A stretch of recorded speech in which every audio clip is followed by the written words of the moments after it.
The following is a special presentation from the WKLM Sports Department.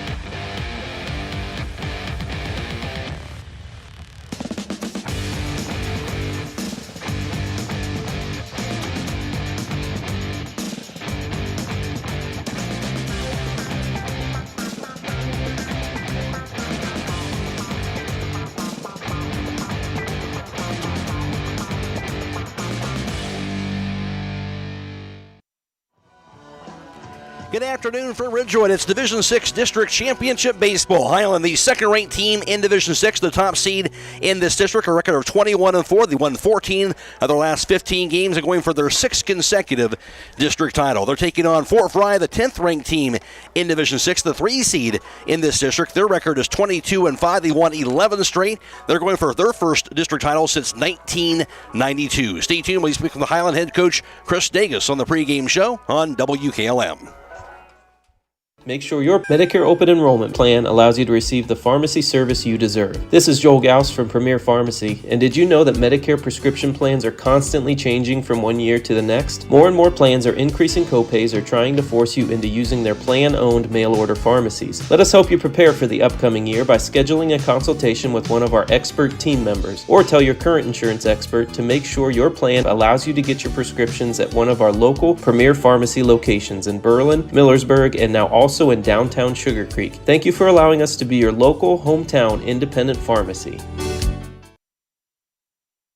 When you're thinking of an old-fashioned smokehouse flavor, think Sugar Valley Meats. They cure their own ham and bacon, and the old-fashioned smokehouse uses hickory, apple, and sassafras. Processing, curing, and custom butchering are available, cut to your specifications. Stop in and see all the products that they offer. That's Sugar Valley Meats on Dutch Valley Drive in Sugar Creek. Turn left at the light, and Sugar Valley Meats is 1/4 mile on the right. Call today, 330-852-4423. Denko Marketing and Tricor Industrial, two reputable entities, are the proud sponsors of this broadcast. Denko takes pride in distributing garage door parts and producing specialty tools, serving customers at home and abroad. Need superior tools for your project? Head to Tricor Industrial on Bowman Street in Worcester, boasting an impressive lineup of Milwaukee power tools, Wright tools, grade 5, grade 8, and stainless steel fasteners. While visiting, don't overlook their steel blue work boots and wide selection of drill bits, taps, and dies. Denko and Tricor, proud partners of making an impact in your community. This is Mose Beachy. I'm an independent Beamer partner. In 2004, I was paralyzed due to an industrial accident and lived in great discomfort with left calf, cold feet, and no feeling in toes. I was introduced to Beamer in 2016 as a FDA-cleared Class 2 medical device that enhances oxygen delivery and removal of carbon dioxide, local blood flow and circulation, muscle performance, strength conditioning, and recovery. For service, sales, and rental, call Mose at 330-231-8010. Or log on to alife.beamergroup.com. That is alife.bemergroup.com. Spring in the summer with Millersburg Electric's Holiday Mega Sale, going on now through June 3rd. Savings throughout the store, including the top-rated line of Speed Queen laundry products. Get over $3,000 in savings in rebates on kitchen packages from GE Profile or KitchenAid. Building and remodeling, package discounts are available, and Millersburg Electric will keep your appliance package in stock until you're ready for delivery. Get 12 months interest-free financing with approved credit during the spring and the summer event at Millersburg Electric on State Route 83 or 24/7 at MillersburgElectric.com. Hey, other guys' insurance, you got Kyle. Hey, Kyle, it's Brenda. I was just reading through your proposal and I have a few questions. When we drafted up your proposal, we really aimed right down the middle. Sometimes wonder if your insurance agent true priority is more time on the golf course. At Hummel, we do insurance differently. Our expert advisors help you not only mitigate risk, but operate more efficiently, decrease employee turnover, and increase your bottom line. There may be other choices out there, but when it comes to tires and service, there's really only one place to go. Millersburg Tire Service. In business for over 73 years, it's not just about the prices, it's about the people and the service. That's why service is in their name. They started back in 1953 from humble beginnings, and today they continue serving homes in the surrounding counties with a beautiful showroom, modern facilities, and even a front porch where you're always welcome. They treat people the way you want to be treated. With all that, there's no reason to go anywhere else. Millersburg Tire Service, located on State Route 39, east of Millersburg. Biker Sand and Gravel, serving the central Ohio area of Wayne and Holmes County since 1935. They are a name and business you can trust. Their products and services include ready-mix concrete, excavating, limestone, sand and gravel, and hauling services. They are locally owned and operated, insured and bonded, and most importantly, ready to serve you. For more information, call 330-674-0038. Inside the Dugout is brought to you by Hobron's Insurance in Millersburg. At Home Siding Contractors, our mission is to give homeowners a quality product, whether it's our vinyl siding or our energy-efficient replacement windows and doors. Home Siding Contractors is ready to turn your home into one of your biggest energy-saving assets. You'll notice the difference as your home will stay warmer in the winter and cooler in the summer. Call 888-725-6619 for a in-home estimate or find all of our products at homesiding.com.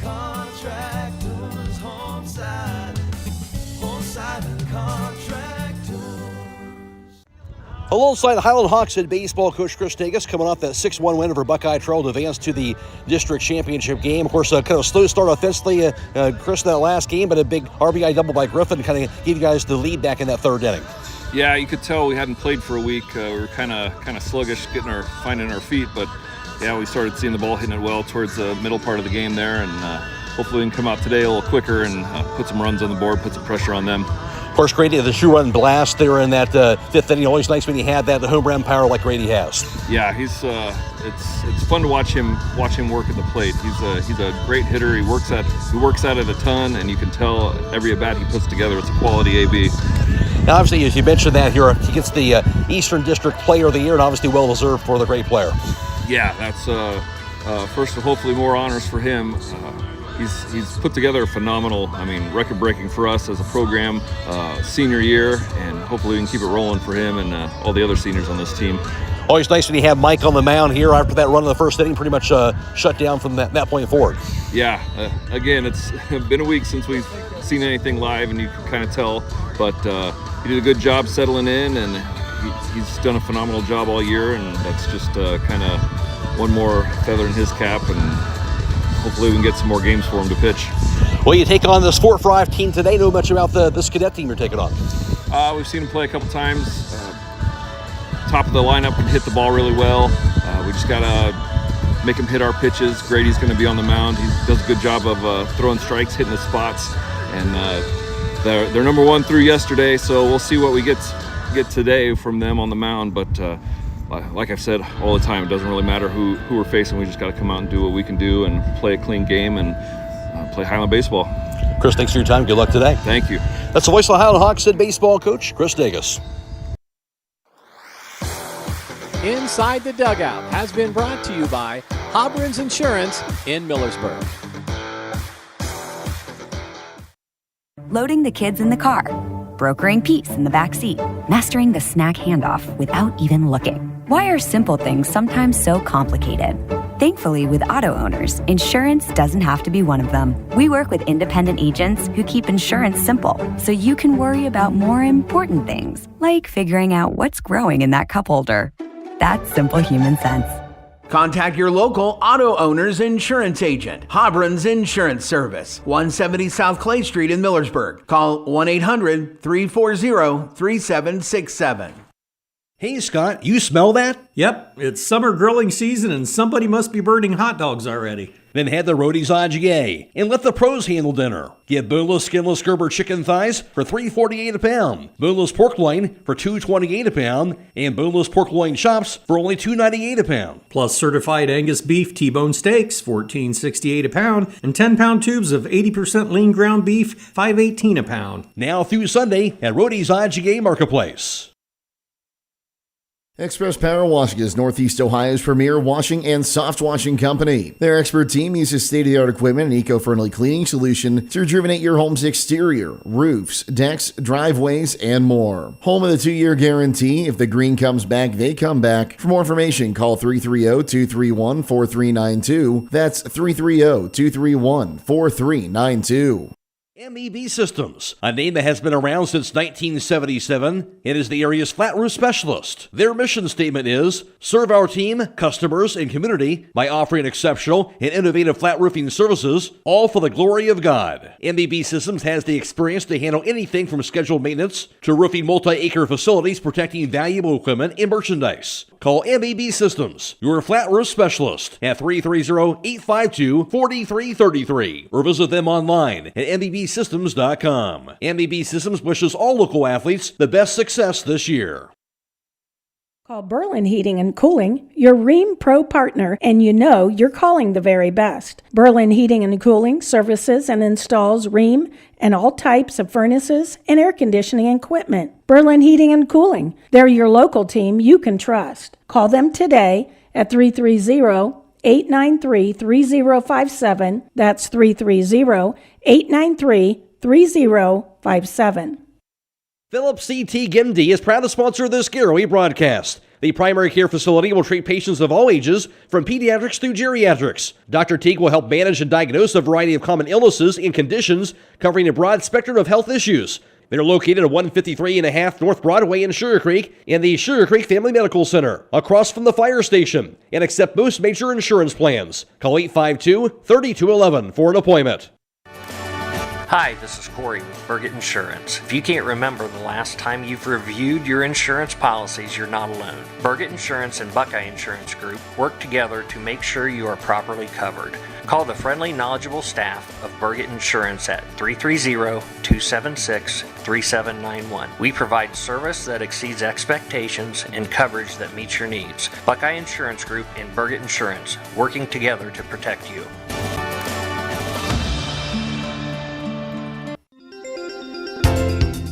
Looking for a partner who will bring your vision to life? Tecton Engineering in Berlin is your go-to for civil, residential, and commercial engineering, customizing their approach to suit your unique needs. And for creative design that sets your project apart, truss brick and banister design. Whether it's residential or commercial, they specialize in innovative design and construction drawings to keep your project on track, on budget, and exactly as you envision. Visit tecton-eng.com and brickandbanisterdesign.com today. Call 893-0230. Proud supporters of the Hiland Hawks and West Holmes Knights. Hiland, of course, coming off that 6-1 victory over Buckeye Trail to move on to this district championship game. In that game for the Hawks, they were down 1-0 after the top of the first, came back and scored a run themselves in the bottom half of the first inning. Had the sac fly and RBI by Griffin Monigold that knocked in Grady Monigold, who got a single in that inning. Actually knocked in Garrett Monigold, I should say, who got a single in that first inning. It was tied up at 1 apiece. Then Hiland would add on 2 more runs in the third. Of course, the RBI double by Griffin Monigold and RBI ground out by Jonah Yoder. Hiland led 3-1. Then a 2-run homer by Grady Monigold, his 11th of the year. He could get that in the 5th inning, and the Hawks go on to get that win after they attack on 1 more run in the 6th by a 6-1 score. Of course, on the other end, Mike Miller was outstanding as per usual. 7 innings, allowed 1 run, 3 hits allowed. He struck out 13 batters and he walked 2. As Hiland got that win to move on to today's district championship game. And as far as Hiland's concerned, of course, for Frye, I should say, last year in the East 1 district in Division 6 a season ago, Fort Frye at that time, they were the 7 seed, and they would fall in the sectional championship game, the newcomers down at the time, the 4 seed, by the score of 2-1. Of course, Hiland would go on to capture their 3rd consecutive state title last year in D6 when they get that 5-4 win over Lake Center Christian in the state title game. In the district championship last year, they defeated Garroway last year, the 5 seed at Conotton Valley, by a score of 3-0, did the Hawks from a season ago. This year, Hiland with that record of 21-4. Their losses this year, they got a 5-4 loss to Indian Valley, a 3-2 loss at Carrollton, 5-3 loss at Waynedale as well. Waynedale just got a win themselves in walk-off fashion to advance on to the regionals, and also had that 1-0 loss at West Holmes late in the season. That's their only 4 losses on the season. And for Fort Frye, of course, Hiland, the 2nd-ranked team in Division 6. Fort Frye, a record of 21-5, and they lost 15-1 at Wheeling Center Catholic back on April 7th, a 6-2 loss to Notre Dame Cathedral Latin back from Chardon back on April 10th, a 12 12-0 loss to Wheeling Central Catholic as well back on April 16th. A 4-3 loss at Williamstown from West Virginia back on April 20th. And also a 3-1 loss to Wheeling Central Catholic. They faced them 3 times, lost 3-1 that last time on April 27th. That was their last loss, though, back on April 27th. All wins since then for this Fort Frye team entering this game today. And for Fort Frye now on that winning streak of 11 straight as far as they are concerned entering this contest for this afternoon. Hiland, of course, captured the IVC South Division title, and overall around the area in high school baseball, Waynedale, after they're winning their district championship game today, they're 27-3, and Triway 19-7, Garraway 16-9 on the season this year before they lost. Central Christian 13-10, Danville 9-14 this year, West Holmes 7-18, Lanaville record of 4-22 overall around the area. As far as the bracket is concerned this year for Hiland, the top seed in this East District in Division 6, and Hiland won 11-1 over the 10 seed Bridgeport, and then a 6-1 win, as I mentioned, over the 4 seed Buckeye Trail. And for Fort Frye, the 3 seed, they won 3-2 over the 9 seed Crooksville, then won their district semifinal game over the 6 seed Caldwell by the score of 6-0. Winner of this game will move on to the regional semifinals against 19th ranked Waterford. They're already in that regional semifinal game. That'll be next Wednesday, June 3rd at 5 p.m. at Beavers Field in Lancaster. Hiland again going for their 6th straight district title, and for Fort Frye going for their first district championship since 1992. We'll take a break, come back with more on the pregame show after this on WKLM. At Kaufman Realty and Auctions, you've got options. Your property is unique, and our agents know how to sell it. Whether it's a traditional listing or live auction, we'll earn you top dollar. Our agents will utilize whichever method of sale works best. When buying or selling your next home, call on Kaufman. Whether you're exploring faith for the first time or looking for a place to call home, Northside Church invites you to be a part of their growing community. Join them for services Sundays at 9 and 10:30 a.m., where you'll find inspiring messages and a welcoming atmosphere for all ages. And for 6th to 12th graders, Northside Student Ministry meets Wednesdays at 6:30 p.m. during the school year. Visit them at 1207 Worcester Road, just north of Joel Pomeranian Hospital in Millersburg. They can't wait to meet you at Northside Church. Congratulations, class of 2026. Your future is just getting started, and Buckeye Career Center is here to help you take the next step. BCC offers 10 full-time adult education programs, Class A and B CDL training, and part-time options as well. Attend our Adult Education Open House June 9th from 4:30 to 6:30 p.m. at Buckeye Career Center and have your $50 application fee waived. Learn more at buckeyecareercenter.org. Discover your passion and prepare for your future at Buckeye Career Center. At Beaches, we're about keeping you safe and on the road. We believe in building lasting relationships through a trustworthy service. Our team cares about delivering quality every time. We offer auto, diesel, heavy-duty, and tire services. Our Winesburg location is open 7 a.m. to midnight, located at 2653 US 62. Call Winesburg at 330-359-5421. Our Berlin location is open 7 a.m. to 4 p.m., located at 5979 County Road 201. Call Berlin at 330-674-6970. Explore our full range of services and easily schedule your next appointment at beaches.com. Sutherland Brothers Sand and Gravel Incorporated is proud to be a part of this Garraway broadcast. At Sutherland Brothers, they offer sand, gravel, topsoil and fill dirt, mason sand, and concrete sand. They are open Monday through Friday from 7 to 5, Saturdays from 7 to noon, and closed on holidays. Call 330-756-2244. That's 330-756-2244. Located on Sunland Road Northwest in Beach City. Sunland Brothers Sand and Gravel Incorporated. Men with true grit. Having trouble with your farm equipment? Don't spend all your hard-earned money on buying new. Bring your equipment to Fisher Farm Service, located at 5327 Weller Road Northwest in New Philadelphia, and have their qualified technicians take a look at it. The technicians at Fisher Farm Service can fix your equipment and have it working as good as new. Their technicians specialize in tractors, combines, skid loaders, and balers. So the next time your farm equipment is not working to your standard, take it to Fisher Farm Service and get your equipment back to peak performance. Call Fisher Farm Service at 330-364-4449.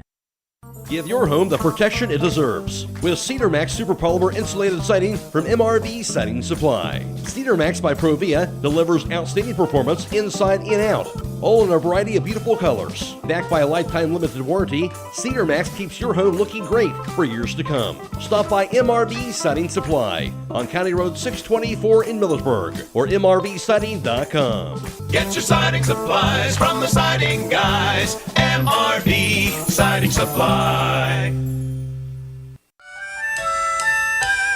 Wayne Homes Health is now part of the Premier Pharmacy family, giving us even more ways to serve you. This is Joel Gauss from Premier Pharmacy, and I'm pleased to announce our acquisition of Wayne Homes Health in Worcester, allowing us to offer a full line of home medical equipment, including hospital beds, lift chairs, scooters, and more. We also offer home modifications, including stair lift and ramp installation. Rental and delivery are both available. Stop in and see the new display at our Berlin location, now located inside of German Village Shopping Center, or visit us in Worcester at 720 Winkler Drive to see our full line of medical and home modification equipment.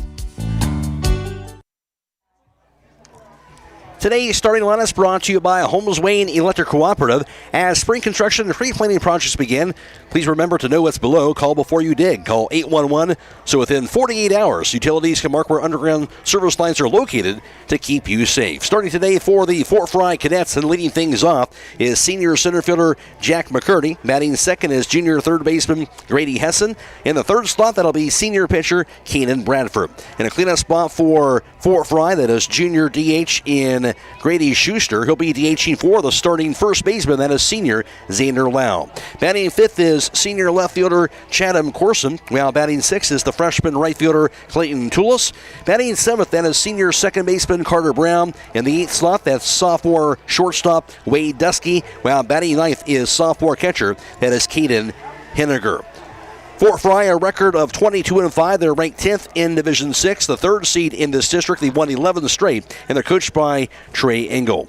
For the Hiland Hawks, leading things off for them will be junior center fielder Christian Mulla. Batting second is senior left fielder Garrett Monigold, while batting third is senior pitcher Grady Monigold. In a cleanup spot for the Hawks, that'll be senior catcher Griffin Monigold. Batting fifth is junior first baseman Jonah Yoder.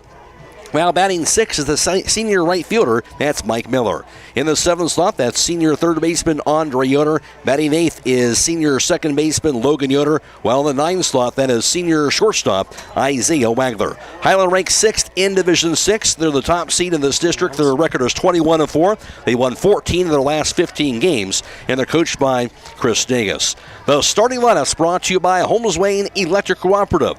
Often we experience storms during the spring and summer and high winds and lightning. Remember, you can report a power outage through their mobile application Smart Hub or text them at 55050. You can also view their outage map on their website at hwecoop.com. Remember, never go near a down power line. Stay tuned, more to come next on WKLM. When you're thinking of an old-fashioned smokehouse flavor, think Sugar Valley Meats. They carry their own ham and bacon, and the old-fashioned smokehouse uses hickory, apple, and sassafras. Processing, curing, and custom butchering are available, cut to your specifications. Stop in and see all the products that they offer. That's Sugar Valley Meats on Dutch Valley Drive in Sugar Creek. Turn left at the light, and Sugar Valley Meats is 1/4 mile on the right. Call today, 330-852-4423.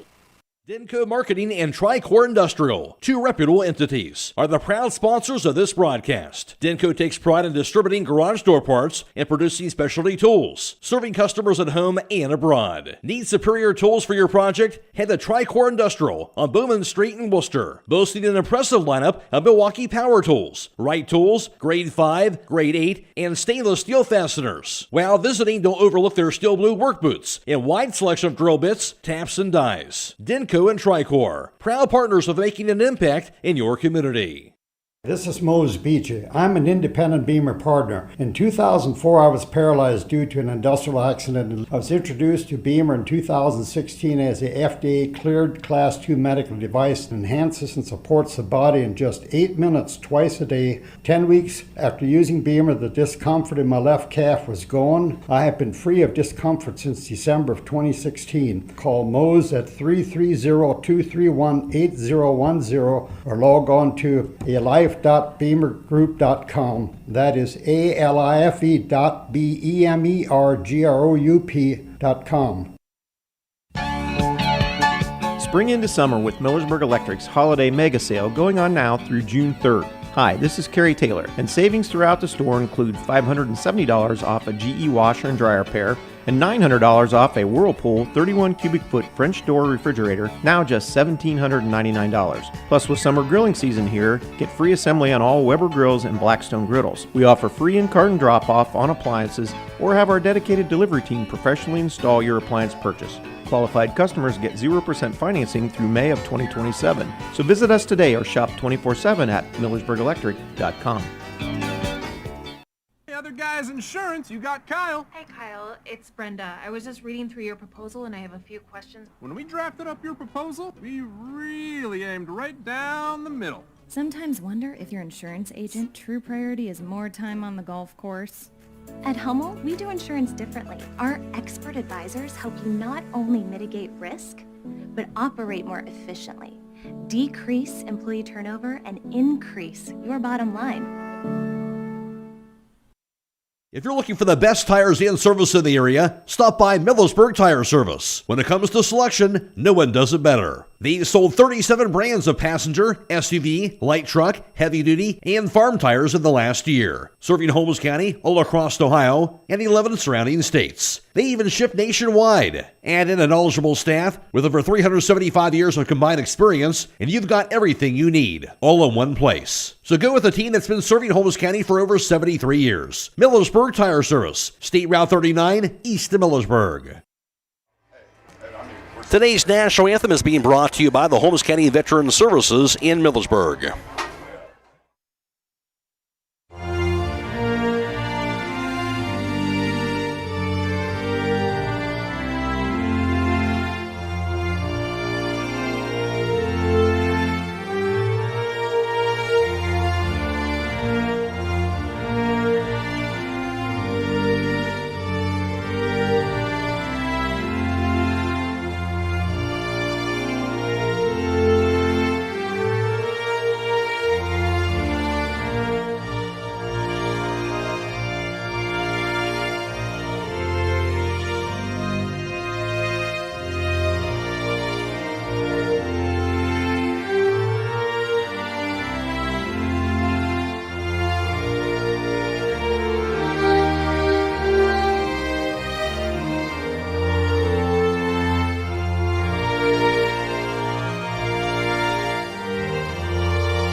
And today's national anthem has been brought to you by the Holmes County Veteran Services in Millersburg. Matt Croy alongside Monigold for today's contest, Division 6 District Championship Baseball. Hiland taking on this Fort Frye team, and two teams have really had successful seasons up to this point. Yeah, you look at their records, they're very comparable. One thing I will say, if you do look at the strength of schedule a little bit, Hiland's played a little bit tougher of a schedule, but you know what? When it comes down to one game, you can throw the schedule out the window. Everybody's 0-0, so should be a good ball game today. Should be, and for Hiland, obviously, you got that win against Buckeye Trails. Chris Dagas talked about, you can tell maybe a little bit of rust being off for a little while here, so important to not only get that win, but also play a game like that, and hopefully they can come out here a little more sharp here to start off this game. Yeah, they started out a little bit slow, but, you know, when you have 7 days off, yeah, that's really hard to do, especially with baseball and timing and how much that plays a role in your ability as a player to make an impact on the game. So it was nice to see Hiland put it together there towards the end. And, you know, the one thing that's been consistent, the pitching and the defense. It was right where it needed to be. And if you do that, you're going to win a lot of games and give yourself a chance. Grady got to get the start today on the mound. We know that the nice thing about how we talked about all season long here, there's a number of guys you could go to in this moment. And Grady, he had that great start against Hoban this year. And of course, he's had plenty of big-time starts, and he'll be the guy on the hill here to start the game today. Yeah, I'm pretty sure he's going to be up for the challenge. But, you know, it's like we talked about the other night with Buckeye Trail. If you're going to get to pitchers, you need to get to them early. And that's going to be the case tonight probably for both teams. You know, they're throwing Kanan Bradford, who's got a really good record and good ERA, and Grady's going to come out and battle, and should be a good pitcher's duel. We'll see what happens here today. We'll take a break, come back with more on the pregame show, and the opening pitch coming up very shortly on WKLM. Biker Sand and Gravel, serving the Central Ohio area of Wayne and Holmes County since 1935. They are a name and business you can trust. Their products and services include ready-mix concrete, excavating, limestone, sand and gravel, and hauling services. They are locally owned and operated, insured and bonded, and most importantly, ready to serve you. For more information, call 330-674-0038. With today's market instability, many homeowners are looking to upgrade their existing home rather than buy or build a new one. At Home Siding Contractors, we know choosing the many colors and styles of siding, replacement windows, and doors can be overwhelming. At Home Siding Contractors, we can help make that decision easier. Durability, beauty, and low maintenance over time describes our products the best. Call Home Siding Contractors today at 888-725-6619 and let our professional staff help upgrade your home today.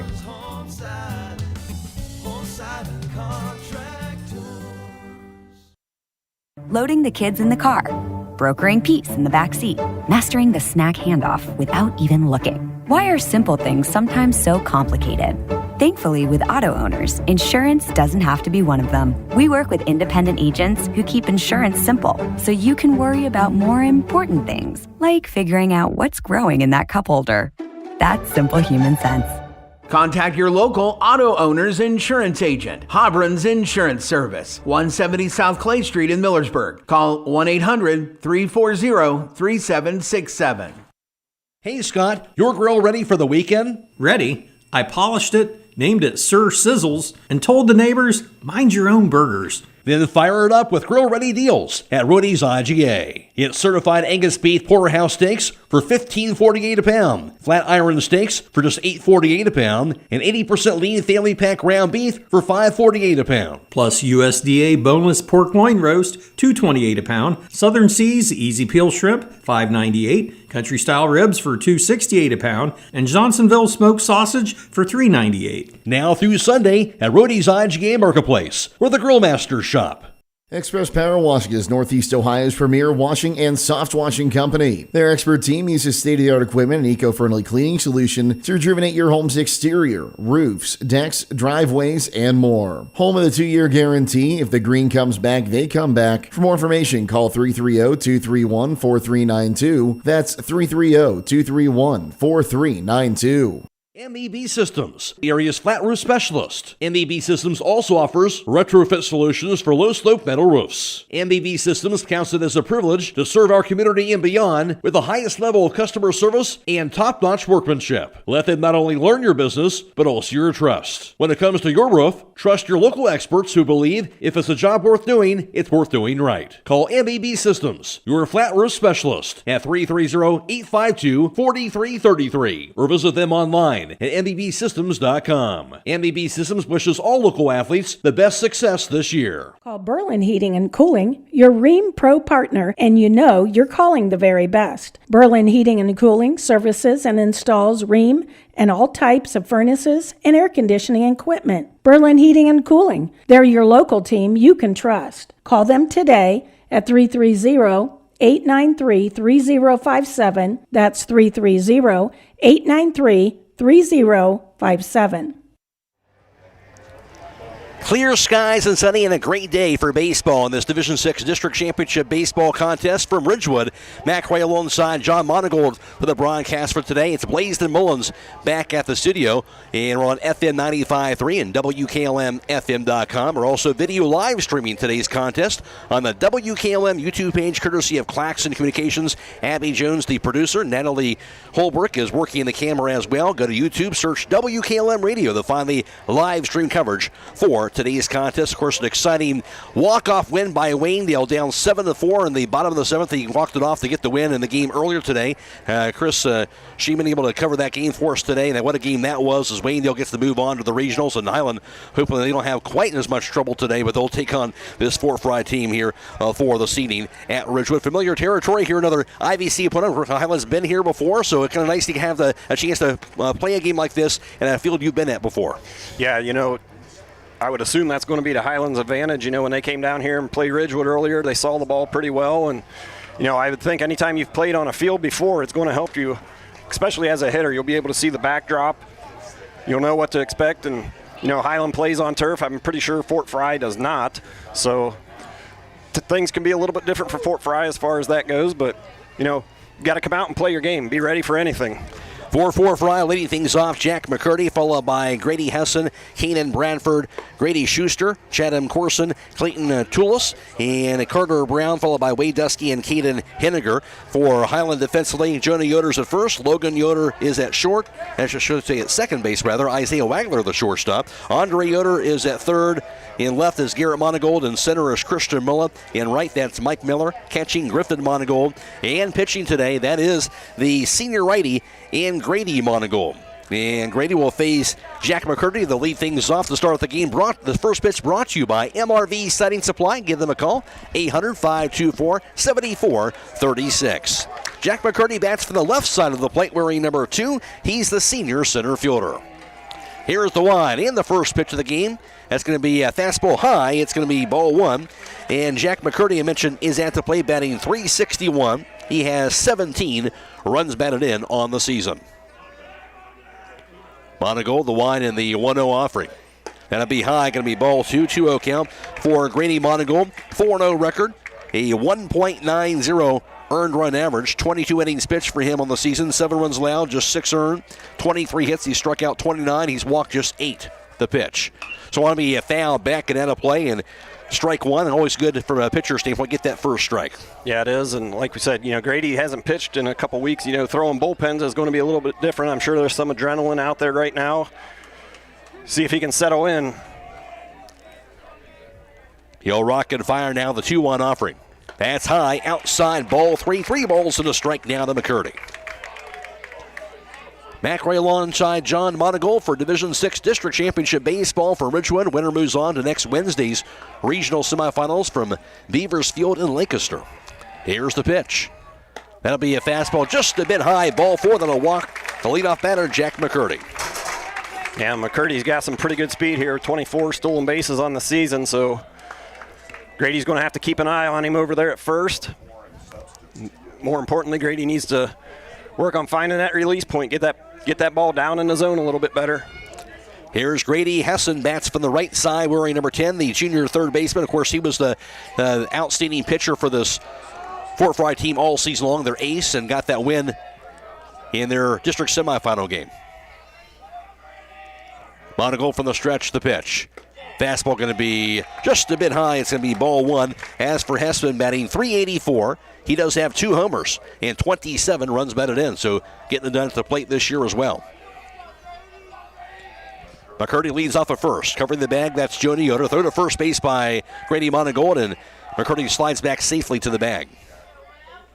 Yeah, and I like that. Give him a look over there at first, and Grady's still searching for that release point on that fastball. It's been up in the zone. And the pitch. Runner going in for strike through the second base. It'll be a high throw. It'll be knocked down by a leaping Isaiah Wagler, but it'll be a stolen base for McCurdy. It is a strike, though, to Grady Hessen. Yeah, I think he saw his runner was taking off on the stolen base attempt there, and instead of swinging through it, took the pitch for a strike. And Fort Frye's got something going here. First inning. 1 ball, 1 strike, Hessen. McCurdy at second base. Nobody out, top of the first inning, no score. Monigold, couple looks a second, now the pitch. A curveball outside, hits the turf, knocked down though by Griffin Monigold. He'll keep it in front of him, and that keeps McCurdy over at second base. Good stop by Griffin, goes to 2 balls and a strike now to Grady Hessen. As you mentioned, just trying to kind of find it a little bit early on, and that when you haven't been on the mound for a while, it does take maybe a few at-bats maybe to kind of find that command you're looking for. Grady, yes, it does. Yeah, here's the pitch, going to be high for a ball. 3 balls and a strike down to Grady Hessen.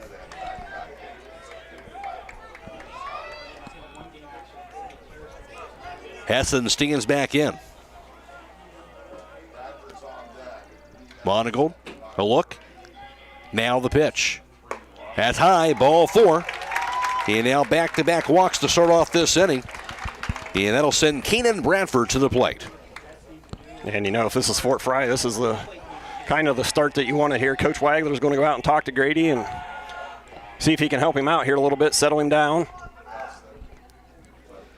He'll do that, Keenan Bradford. will be coming in. He's the senior pitcher for today. And for Bradford, batting .377, 3 home runs, 25 RBI. So in this situation, obviously you're looking to get that first out. Get that first out here, and you can kind of maybe settle in a little bit. Yeah, absolutely.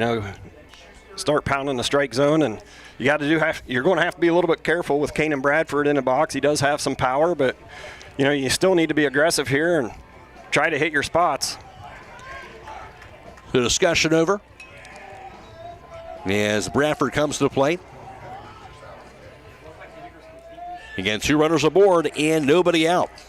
Reminder also we have going on this evening, we have regional semifinal softball. Yarrow's at Pickerington Central.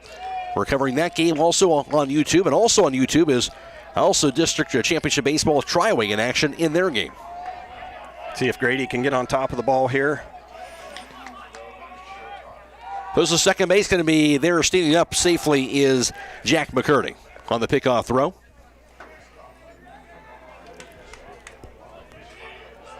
So Monigold sets back on. All new turf field in for the first year here at Ridgewood. All turf infield and outfield. The pitch. That's high. Makes it ball 1 now. A 1-0 count to Bradford. And everything's been up in the zone. He's having a hard time getting on top of it, getting it down around the knees. See if he can do it here as he gets the pitch. That's going to be a cold strike on the outside corner. That's the area you want to be, and goes to 1 ball, 1 strike to Bradford. Yeah, that's where you want to live, right around the knees. Like we said, we saw it the other night with Mike. He was missing high that first inning, and that's when Buckeye Trail was able to get that run. That pitch going to be a cold strike on the outside corner. It was nicely placed that time on the fastball. 1-2 the count to Bradford. Yeah, now you're ahead in the count. You can kind of go off the plate a little bit outside if you want and see if you can get him to chase. Bradford didn't agree with that call. Monigold, couple looks. Now the pitch. Curveball swing and a miss. He struck him out. A huge strikeout from Grady Monigold. Yeah, that was a big pitch right there. I'm sure Bradford was looking for that fastball again, and they changed it up on him, and Grady threw a good curveball. Here is Grady Schuster, bats from the right side, runner number 4. He's the junior DH. As Schuster will stand in. He's batting .262, 1 homer, and 12 RBIs. Now the pitch. Check swinging a high fastball. They check with the base umpire, and he did not go, says the base umpire. Goes to 1-0 to Schuster. 1 out, and 2 runners aboard at first and second. The 2 walks to start off this inning. Monigold trying to work out of it. And the pitch. Nice placed on that time the fastball. Starting to find that release point, John. Now a 1 ball, 1 strikeout. Yeah, and like we said, early in this game, I'm sure there was some adrenaline flowing. See if he can settle down here a little bit, make a good pitch. And the pitch. Fastball going to be inches high, and that didn't miss by much. Goes to ball 2. Yeah, and you're kind of learning the strike zone of the umpire here a little bit. If he's not going to call that pitch at the belt, you're going to have to work down even further. Looked like a pretty good pitch from up here. Monigold, now the pitch. Curveball, hits the turf. Nice stop again by Griffin Monigold, but ball 3 goes to 3-1 the count to Schuster. Top half of the first from Ridgewood.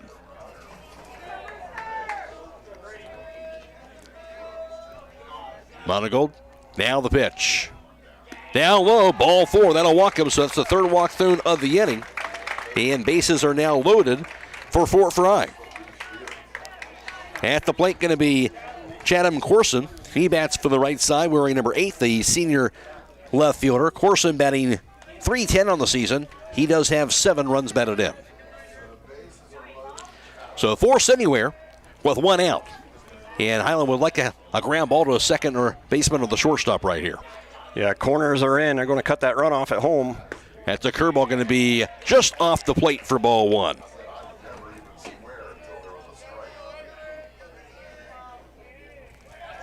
Corson settles into the batter's box. Monigold now with the pitch. That's fastball high, ball 2, so behind in the count now with Corson trying to find that strike zone.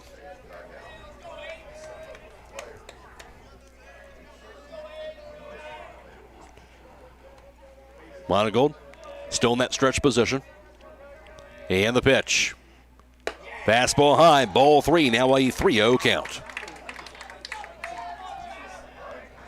The one out via the strikeout. Obviously no hits for Fort Frye in this inning. And I'm sure they're going to be taking until he throws 1 or maybe even 2 strikes here. Right. Here's the pitch. That's outside, ball 4, so that will walk in a run. So Fort Frye takes the 1-0 lead via the 4 walks thrown in this first inning. That's not something you've really seen out of Grady before. He usually doesn't have very much issue finding the strike zone, but he's really searching for it here right now. Here's Clayton Toulis, bats from the right side, wearing number 28, the freshman right fielder. And the pitch. Breaking pitch outside, ball 1. As for Toulis, batting .280 on the season, he has 15 runs batted in. Right now, if you're Hiland, you're looking for that ground ball, something you can possibly get a double play out of. And the pitch. So going to be a high bouncer towards short. Glove by Wagler over the second of the force. Over the first base, going to be a scoop in time. Just what they needed right there. Just what the doctor ordered. What a scoop by Jonah Yoder. So that does end the inning. Fort Frye does get the 1 run, but Hiland will take that at this point. No hits in the inning, no errors and a runner left. And through a half inning, 1-0 Fort Frye. This is District Championship Baseball on WKLM. Phillips CT Gimdy is proud to sponsor this Garroway broadcast. The primary care facility will treat patients of all ages, from pediatrics through geriatrics. Dr. Teague will help manage and diagnose a variety of common illnesses and conditions, covering a broad spectrum of health issues. They're located at 153.5 North Broadway in Sugar Creek and the Sugar Creek Family Medical Center, across from the fire station, and accept most major insurance plans. Call 852-3211 for an appointment. This is Jeff Allison at Burgett Insurance. I have partnered with Buckeye Insurance Group to provide our customers with insurance coverage at competitive rates, backed by outstanding service. If you would like a no-obligation review of your farm, home, or auto insurance, see me, Jeff Allison at Burgett Insurance. Buckeye Insurance Group and Burgett Insurance, working together to protect you.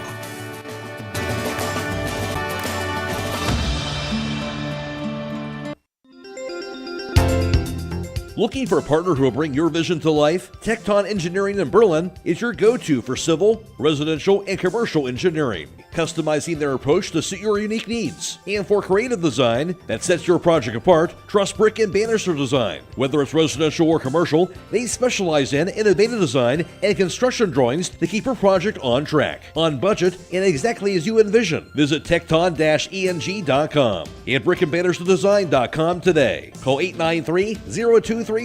Proud supporters of the Hiland Hawks and West Holmes Knights. Bottom half of the first inning, now a 1-0 lead for Fort Frye. At the plate for Hiland, that's going to be Christian Mullet to lead things off. He's followed by Garrett Monigold, Grady Monigold, and Griffin Monigold, Jonah Yoder, Mike Miller, Andre Yoder, Logan Yoder, and then Isaiah Wagler rounds out the Hiland lineup. Defensively for Fort Frye, at first base is Xander Lau. At second is Carter Brown. The shortstop, Wade Dusky. At third, that's Grady Hessen. And left is Chatham Corson. The center fielder, Jack McCurdy. And right, that's Clayton Tullius, I should say. And catching is Caden Henninger. And on the mound and pitching for this Fort Frye team, that is Kaden Bradford. He is a senior. And for Bradford, a record of 1-2 on the season, an ERA of 2.14, 32 2/3 innings pitched on the year, and he has allowed 26 hits, 15 runs, 10 earned. He's struck out 29 batters. He's walked 14. He's hit 8 batters on the season, so been a solid pitcher. John, you mentioned he's missed a little bit of time leading up to this game. Yeah, I know he's had some arm issues as he was younger and in junior high, maybe even his freshman year, and now, from what I've heard and understood, he had some shoulder issues this year, and they've kind of picked and choose when they're throwing him, but there's not a bigger game than this, so if you're going to use him, tonight's the night to do it. Indeed it is. For the Hawks, obviously they'd like to answer that run from the top of the first. Now 1-0 right now. Here's Christian Mullet trying to get things going offensively. He bats for the left side, wearing number 23, the junior center fielder. Mullet is batting .363. He has 17 runs batted in. Yeah, and he's been struggling at the plate a little bit here, but you got to be mentally tough and refocused.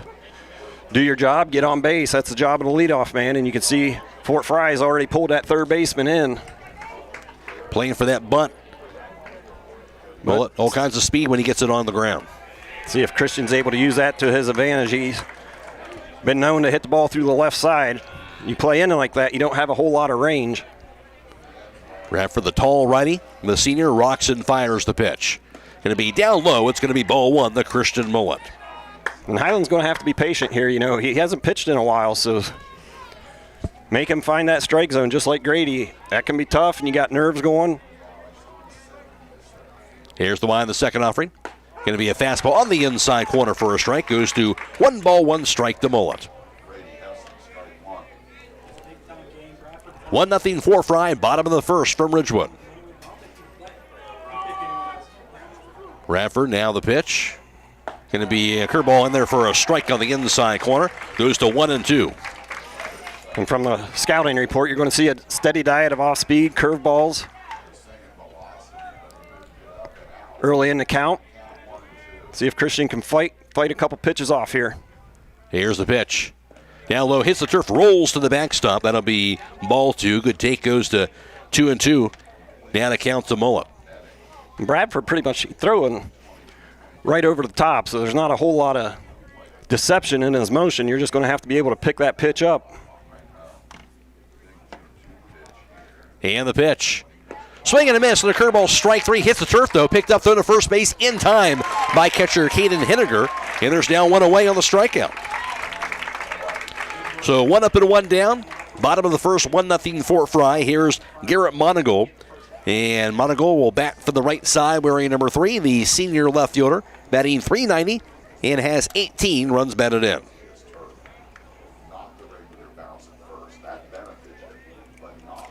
So Monigold will try to get the offense going as he steps in to the batter's box. Yeah, and I think out of the 5 pitches Christian saw, 4 of them were curveballs. I would force him to throw that curveball for a strike. That one off the plate for a ball. See if he's able to do it. Here's the 1 and the 1-0 offering. It's going to be lined to first, caught by the first baseman, Xander Lau, right at him. Hard hit ball, but right at the first baseman. Yeah, he didn't even have to move, just hit it right into his glove. So bad break for Monigold here on a well-hit ball, but now 2 down, nobody aboard. Here's Grady Monigold, the Eastern District Player of the Year. He'll bat from the left side, wearing number 21. Senior pitcher, batting .557, has 11 home runs and 48 RBIs. School records in those categories. As Bradford winds and pitches. Curveball outside, it's going to be ball 1. Yeah, it's going to be interesting to see how they approach this here. Nobody on base. That pitch was a couple inches off the plate outside. Set up there again. That's going to be way inside and ball 2, 2-0 count. You know, that ball back there, if it gets down in that right field corner, you're looking at a double, but unfortunately, first baseman didn't even have to move. Yeah. Bradford. Here's the pitch. It's going to be a bouncer down the first base side. It goes foul. And a piece of that one goes to 2 balls and 1 strike. Hiland, of course, with Grady, Andre Yoder, Garrett Monigold, and Mike Miller all got first team East District. Grady, the East District Player of the Year overall for all divisions. Here's the pitch. It's going to be a rounder forward. First rolls in the right field. A base hit, Grady Monigold.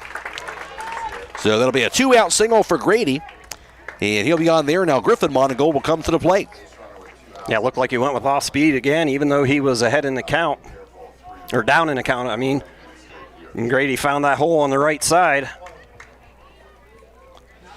So for Griffin, bats from the right side, wearing number 25, the senior catcher is batting .389, has 1 home run and 19 runs batted in. The pitch. Going to be a fastball just off the plate for ball 1. Hawks trying to see if they got some 2-out magic here, down 1-0, bottom of the first. You know, the first 2 tournament games, they were down 1-0, so it's kind of been a pattern. Swing and a miss. Breaking pitch off the plate goes to strike 1, 1 ball and 1 strike.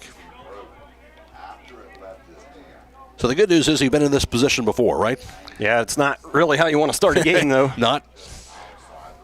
We'd rather play from ahead, but Hiland's offense is more than capable. You got to score 1 run to win anyway. The pitch can be swung on, be a bouncer or liner back to the mound. Caught by Bradford. They'll do it for the inning. Couple bad luck balls on hit balls by the Hawks in this first inning. For Hiland, no runs scored, 1 hit, no errors, and a runner left. Through 1, Fort Frye 1, Hiland nothing. This is District Championship Baseball on WKLM.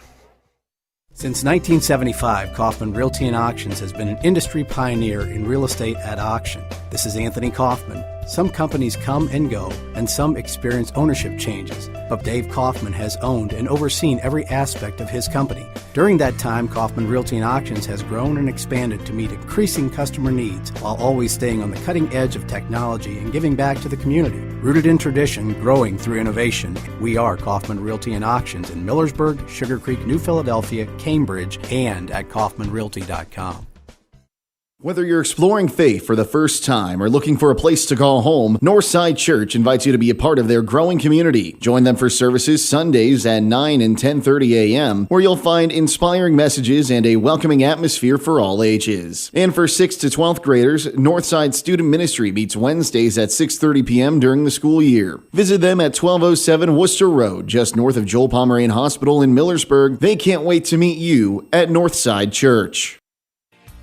Ready to learn by doing? Buckeye Career Center is still enrolling high school and adult students for the 2026-27 school year. Available programs include auto collision repair, culinary arts, computer-aided design, landscaping, masonry, meat cutting, deli and bakery, and precision machining. Let us help you discover your passion and prepare for your future. Call us today at 330-339-2288 or apply online at buckeyecareercenter.org. Already here now into this top half of the second. It's a 1-0 Fort Frye advantage now the pitch. Swing and a miss on the fastball for strike 1. And that is Carter Brown at the plate. A couple of changes right in the middle of the game for Fort Frye with their lineup. Brown is followed by Xander Lau and Wade Dusky. The pitch going to be a swing and a miss for strike 2. Carter Brown bats for the right side wearing number 7, the senior second baseman. As for Brown, he comes in batting .242, has 7 runs batted in. Now the pitch. That's going to be a high for ball 1, 1 ball, 1 strike. But you can tell he's not giving that pitch at the belt at all. No. But already you like what you see from Grady getting ahead of the count to start off here in the second. The pitch. It's going to be a high chopper, bounces down the third base side for a foul ball.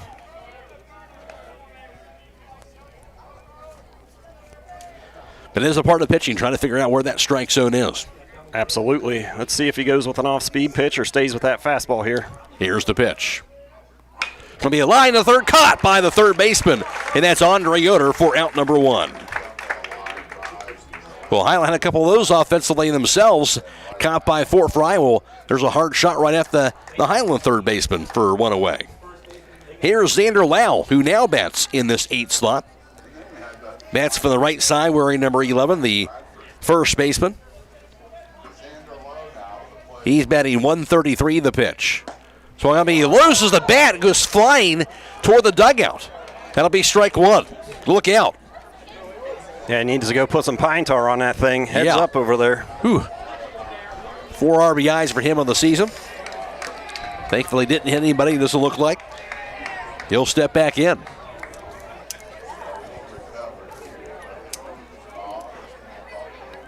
That'll wake everybody up down there. Here's the pitch. Just outside and ball 1. 1-1 count now to Xander Lau. 1-0 Fort Frye. We're in the top of the second. Now the pitch. It's going to be a grounder toward short. Backhanded by Wagler deep in the hole. Can't make the play. And he'll be safe at first base. Will be Xander Lau. Would have been a tough play. And then grounder deep in the hole. So Lau on at first base with 1 away. Here's Wade Dusky, who now bats in this 9 slot. And that will be ruled an error at shortstop. Dusky bats for the right side, wearing number 9, the sophomore shortstop. Yeah, that was one of those plays. I think Isaiah, not knowing the runner a little bit, had more time than he thought. Here's a fly ball, medium deep right field underneath. In making the grab, that's Mike Miller for the second out. Because Isaiah had a little bit more time. I think he rushed it a little bit, trying to pick it up off the turf. Now to the top of the order, though, with 2 outs and a runner on, Jack McCurdy, who walked and scored the lone run so far today in that first inning. Runner at first, 2 down. 1-0 for Frye. Not a very big lead at first base. And the pitch. Curveball going to be a called strike on the inside corner. Nice spot to throw that curve, and now an 0-1 count to McCurdy. Monigold. Now the pitch.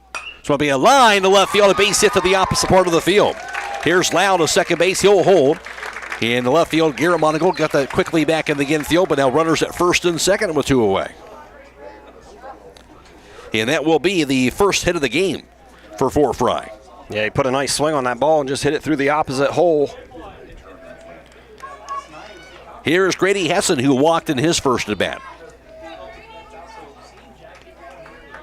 2 on, 2 out. Monigold down the pitch. Curveball outside, going to be ball 1 to Grady Hessen.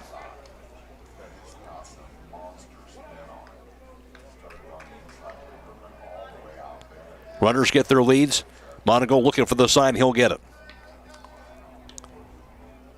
And the pitch. Curveball going to be a called strike on the inside corner. Evens it out, 1 ball, 1 strike. Nice pitch that time by Monigold.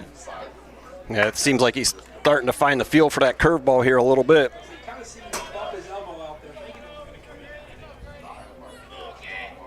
Monigold, now the pitch. Curveball's going to be a fly ball.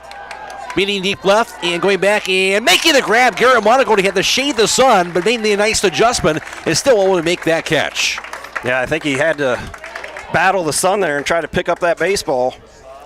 He did it, and that'll be the 3rd out for Frye. No runs scored, 1 hit, 1 error, and 2 runners left. And now through 1.5, Fort Frye up 1-0. This is District Championship Baseball on WKLM. Sunland Brothers Sand and Gravel Incorporated is proud to be a part of this Scaraway broadcast. At Sunland Brothers, they offer sand, gravel, topsoil and fill dirt, mason sand, and concrete sand. They are open Monday through Friday from 7 to 5, Saturdays from 7 to noon, and closed on holidays. Call 330-756-2244. That's 330-756-2244. Located on Sunland Road Northwest in Beach City. Sunland Brothers Sand and Gravel Incorporated. Men with true grit. Having trouble with your farm equipment? Don't spend all your hard-earned money on buying new. Bring your equipment to Fisher Farm Service, located at 5327 Weller Road Northwest in New Philadelphia, and have their qualified technicians take a look at it. The technicians at Fisher Farm Service can fix your equipment and have it working as good as new. Their technicians specialize in tractors, combines, skid loaders, and balers. So the next time your farm equipment is not working to your standard, take it to Fisher Farm Service and get your equipment back to peak performance. Call Fisher Farm Service at 330-364-4449. Give your home the protection it deserves with Cedar Max Super Polymer Insulated Siding from MRV Siding Supply. Cedar Max by Provia delivers outstanding performance inside and out, all in a variety of beautiful colors. Backed by a lifetime limited warranty, Cedar Max keeps your home looking great for years to come. Stop by MRV Siding Supply on County Road 624 in Millersburg or mrvsiding.com. Get your siding supplies from the siding guys. MRV Siding Supply. Bottom half of the second, a 1-0 lead for Fort Frye. At the plate for Hiland going to be the 5, 6, and 7 batters. Johnny Yoder is followed by Mike Miller and Andre Yoder.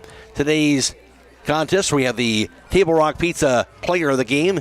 They're located in downtown Berlin. Give them a call, 330-449-9955, or visit them on the web at TableRockPizza.com. That player receives a gift certificate for a small one-topping pizza at Table Rock Pizza. Well, the Hawks trying to get the offense going here in the second.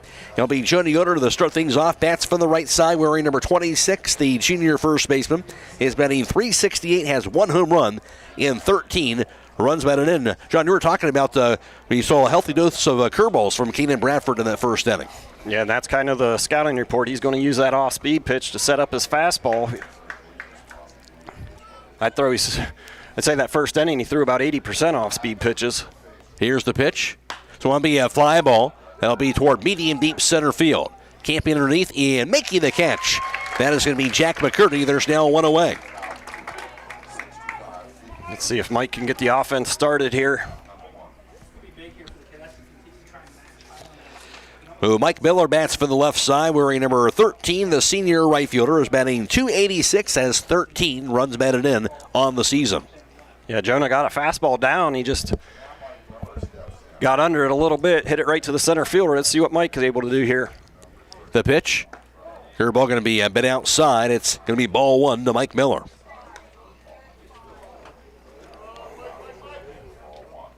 Hobron's Insurance, located at 170 South Clay Street in Millersburg. For a quote in your auto, home, farm business, that pitch going to be swung on to be a fly ball again, about the same spot to the center fielder, and Jack McCurdy makes the grab again. There's now two away, two fly balls to center, and the same result. Yeah, he got underneath that pitch again, so Bradford working down in the zone with that fastball. You got to get on top of it. Here's Andre Yoder, bats from the right side of the plate, wearing number 22, the senior third baseman. Batting .394, he has 8 runs batted in. Andre's been swinging a hot bat here. He's been a really good approach at the plate. Down low, it's ball one. Taking that patient approach as he has been doing. Bradford. Here's the nod, now the pitch. That's a fastball high, ball two, now a 2-0 count.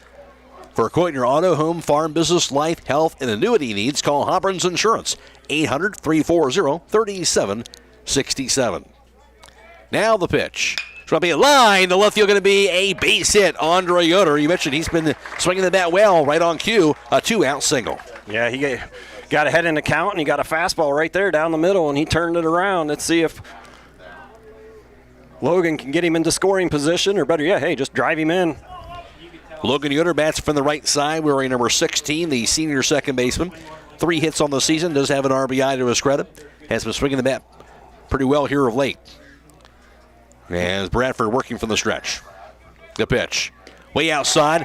That'll be a wild pitch, goes to the backstop, and to second base going to be Andre Yoder. So now a runner in the scoring position, and the chance for the Hawks with 2 outs to try and tie this ball game up. Yeah, let's see if they can take advantage of that. Like I said, I think the key is you got to make him zone up here. Don't help him out. Get a good pitch to hit. Get ahead in the count, and then you can hunt that fastball. Force him to throw it. Yoder back to the batter's box. Andre Yoder leads off at second. Long steer by Bradford toward home plate. Now the pitch. That'll be down. Ball 2, 2-0 count to Logan Yoder. Now you really want him to make you throw a strike. Yeah, you're looking for one pitch in one spot if you're Logan, or you just wait until he throws you a strike. And that's one thing, Hiland the other night against Buckeye Trail, they had some base runners on. Weren't able to get him in. See if we're able to pick up a 2-out RBI right here. The pitch. Curveball on the inside corner for a strike there. Goes to 2-1 to Logan Yoder. Yeah, and I don't mind that take. He threw you a 2-0 curveball. You're looking for a fastball.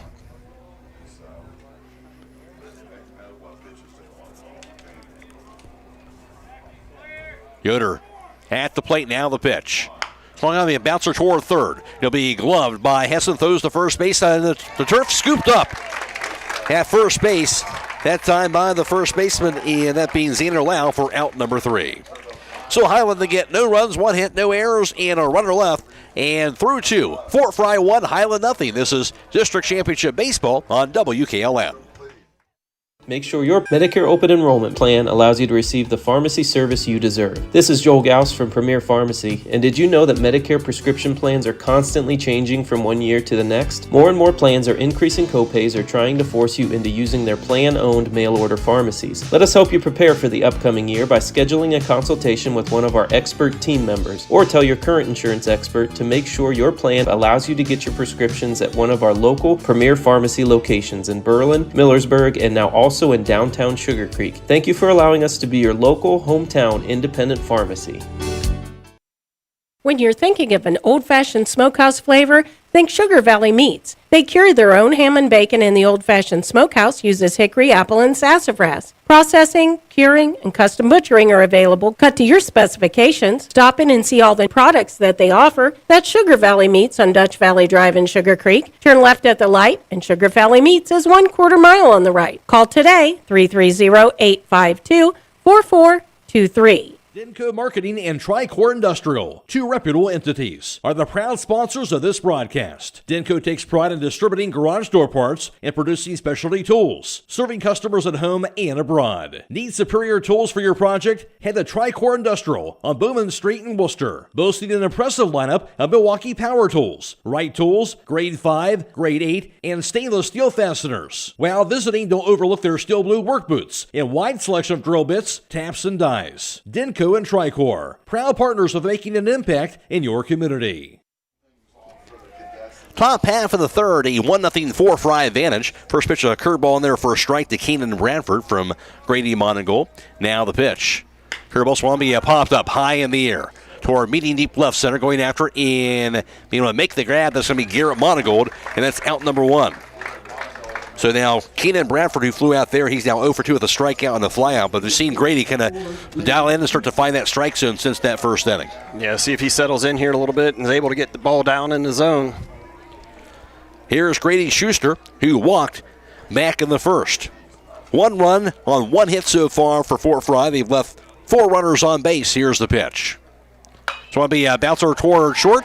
Glove by the third baseman, Andre Yoder. Can't make the throw, though.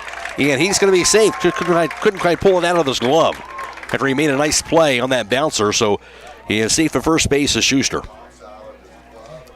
Yeah, he did a good job running over, cutting that ball off in the hole, but must have had it in the end of the webbing there. So Chatham Corson at the plate, who walked with bases loaded back in the first inning. They're going to call that an error, so E5 on the play. Here at third and the runner at first base with 1 out. The pitch. Down low, going to be ball 1. 1 on, 1 out. In the top of the third, 1-0 Fort Frye so far. Grady was able to get a double play, get out of that first inning. It was huge. Let's see if he can get another ground ball here. The pitch. Curveball going to be a called strike on the inside corner. He's got that breaking pitch working for him right now. Goes to 1 ball, 1 strike. Yeah, it looked like he was about ready to try to stick his leg out and get hit by the pitch. It ended up being a strike. Monigold from the stretch and the pitch. Swinging, foul tipped into the middle of the catcher, Griffin Monigold for strike 2. 1-2 the count. Stay tuned later on tonight for High School Scoreboard on WKLM, brought to you by Rody's IGA Marketplace. Not a very big lead at first base. Need to focus on the batter here, hit your spot. And the pitch. It's going to be a bouncer towards second. Rolls to the right field, a base hit. Schuster to second base. He'll hold just past the outstretched glove of the diving second baseman Logan Yoder. To that ground ball single to right, and now runners at first and second with 1 out. Yeah, he just kind of threw his bat at the ball, and it just was hitting the right spot. Second hit today for the Cadets. Here's Clayton Toulis, who hit into that ending 6-4-3 double play back in the first. Monigold the pitch. Going to be a bit outside on the breaking pitch, ball 1.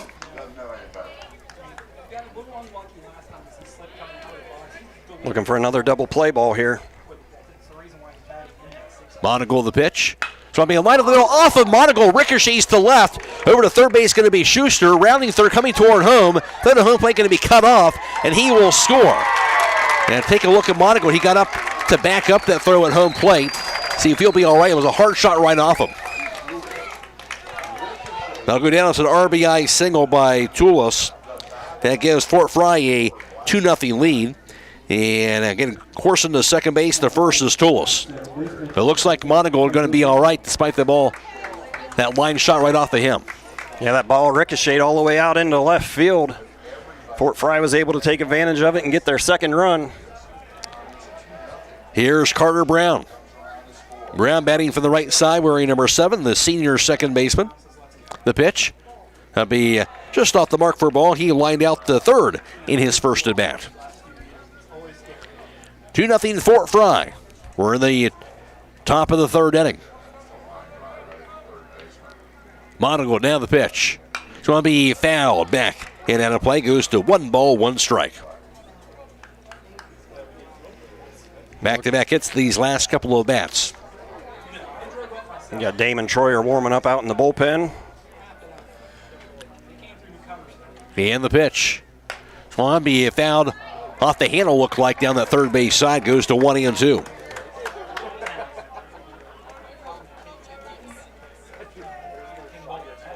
Two-0 Fort Frye. We're in the third inning. Winner moves on to the regional semifinals against 19th-ranked Waterford next Wednesday, June 3rd at 5 p.m. at Beaver Field in Lancaster. The pitch. So going to be fouled off the breaking pitch again as it trickles to the backstop. Stays at 1-2.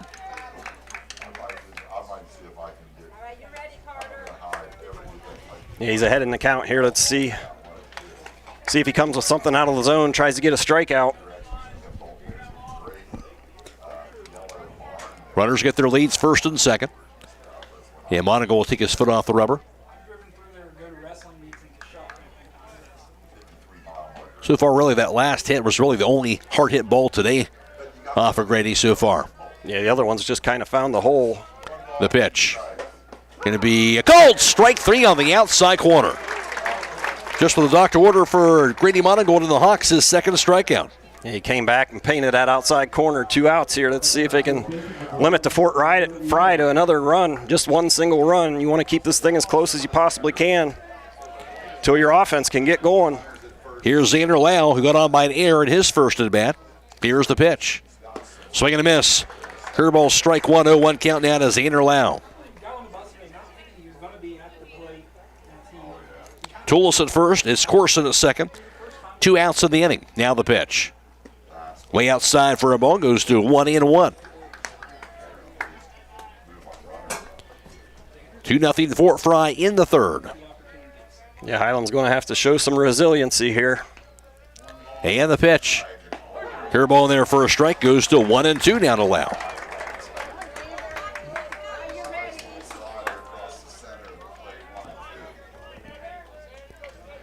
Monigold ahead of the count. Now the pitch. Runner going to be swing and a miss. Struck him out, and that'll do it for the inning.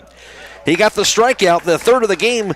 Grady Monigold, as Lau just kind of waved at that pitch, and they'll do it here for the third for Fort Frye. They get 1 run, though, on 2 hits, 1 error, and also 2 runners left. Through 2.5, a 2-0 Fort Frye lead. This is District Championship Baseball on WKLM. This is Mose Beachy. I'm an independent Beamer partner. In 2004, I was paralyzed due to an industrial accident and lived in great discomfort with left calf, cold feet, and no feeling in toes. I was introduced to Beamer in 2016 as a FDA-cleared Class 2 medical device that enhances oxygen delivery and removal of carbon dioxide, local blood flow and circulation, muscle performance, strength conditioning, and recovery. For service, sales, and rental, call Mose at 330-231-8010 or log on to alife.beamergroup.com. That is alife.beamergroup.com. Spring in the summer with Millersburg Electric's Holiday Mega Sale, going on now through June 3rd. Savings throughout the store, including the top-rated line of Speed Queen laundry products. Get over $3,000 in savings in rebates on kitchen packages from GE Profile or KitchenAid. Building and remodeling, package discounts are available, and Millersburg Electric will keep your appliance package in stock until you're ready for delivery. Get 12 months interest-free financing with approved credit during the spring and the summer event at Millersburg Electric on State Route 83 or 24/7 at MillersburgElectric.com.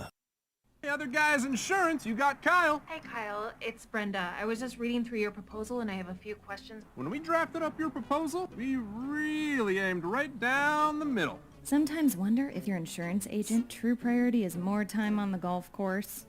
At Hummel, we do insurance differently. Our expert advisors help you not only mitigate risk, but operate more efficiently. Decrease employee turnover and increase your bottom line.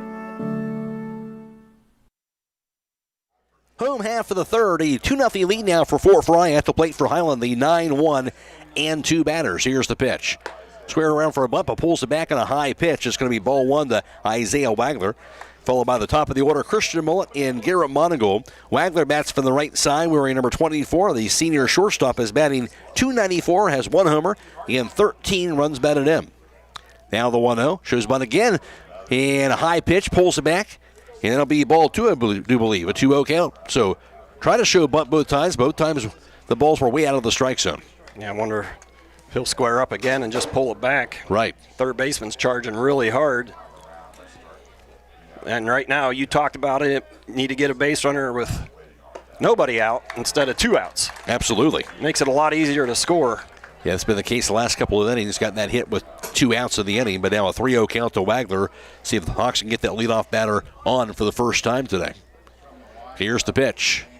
That's high, ball 4, walks him on 4 pitches. So, again, first time today, Hiland's got the leadoff batter on base. First walk thrown by Keenan Bradford, and now to the top of the order. Yeah, let's see what Coach Dagus does here. If I'm Christian, I make him throw a strike. I might square up and pull back and see if he can throw a strike. He struck out his first at bat. Early in the game, but still, you feel like a key inning for the Hawks. Yeah, you want to try to answer, at least get 1 run here, if not 2. Throw to first base, sliding back safely. That's going to be Wagler. That wide throw by Keenan Bradford. Yeah, first baseman over there saved it. Yeah. That ball was headed into the fence. Wagler's got some good speed. So does Christian. Let's see if we can put a little pressure on Fort Frye's defense here. Shows bunt. He'll pull it back inside. Going to be ball 1. Just as you said, showed that bunt, but he pulled it back, and Bradford has yet to throw a strike in this third inning. And sometimes you get some pitchers, that messes them up a little bit. When that hitter squares up the bunt, it just throws them off. And if you're Isaiah, you got to make sure he goes home. You don't want to get picked off here. Shows bunt again. That'll be in there for a strike. Borderline pitch. We're going to call that a strike and a 1-1 count. And, he likes to throw that curveball here, so I'm kind of curious if we'll see Isaiah take off for second base, see if he can get a straight steal.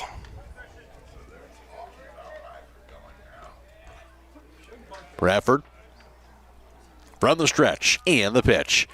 This time shows bunt again inside. Going to be ball 2 now, a 2-1 count. Yeah, and Christian's going to have to do a good job. He's probably going to have to drag that ball with him towards first base as hard as the third baseman's charging. Either that or you bunt it really hard and try to get it past him. Isaiah's got to do a good job, make sure that ball's down. We don't get a double play here. Bradford, the pitch, shows bunt, going to be high, ball 3, and the runner took off that time, got a great jump, and that'll be a stolen base for Wagler. So Wagler hits a second without putting that bunt down.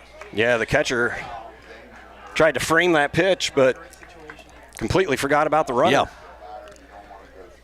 Never made a throw, so now Wagler at second with a stolen base, 3-1 count to Mullet.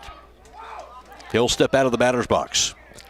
The Killbuck Savings Bank proudly supporting the local youth, and they hope they all knock it out of the park. That is the Killbuck Savings Bank.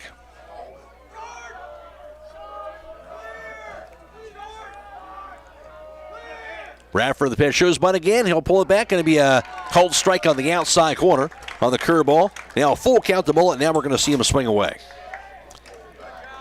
I wouldn't be surprised if he comes back with a curveball here. He got Christian in the first inning on one here. Christian's just going to have to spread out and put the bat on the ball. And the payoff. Swampy a fly ball. Lifted in the air towards shallow right field. Backtracking, making the grab is going to be the second baseman. That's Carter Brown. And that's going to be the first out of the inning. Here's Garrett Monigold, who lined out the first in his first at bat.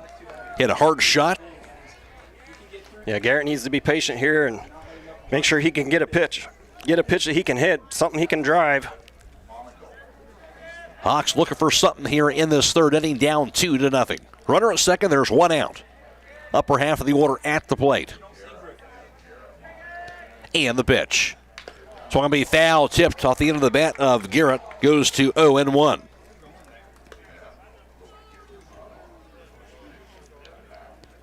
Matt Croy alongside John Monigold. It's Division VI District Championship Baseball. Winner moving on to next Wednesday's regional semifinal, and Waterford awaiting the winner of this game. They're already there. They'll be at Lancaster. Bradford. Now the pitch. Fastball on the outside corner. That'll be a called strike. Goes to no balls, 2 strikes to Monigold. And that's one of those things. He's seen the curveball so much that fastball kind of catches you off guard a little bit.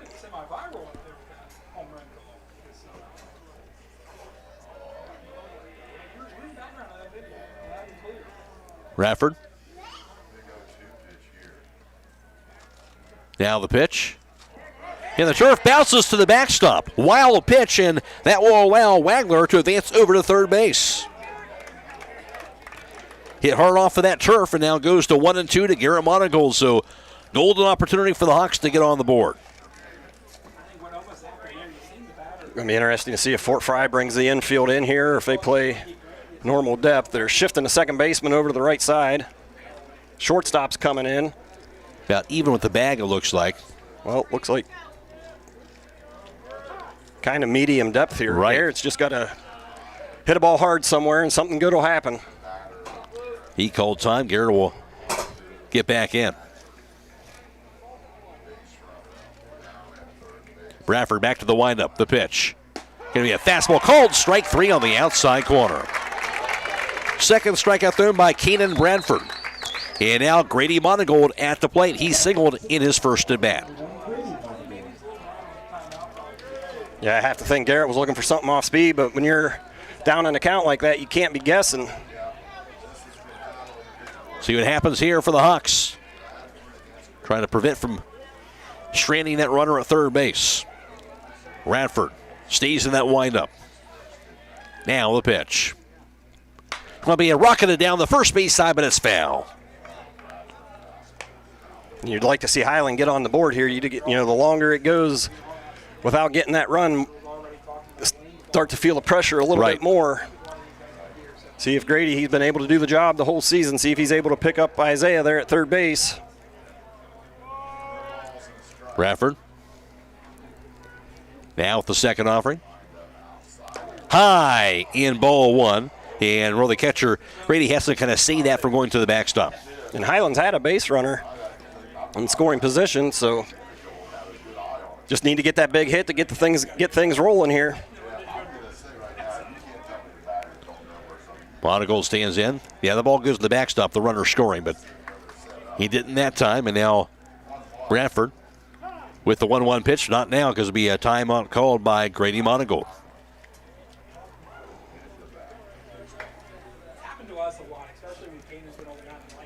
Hawks looking for that 2-out hit. Down 2-0.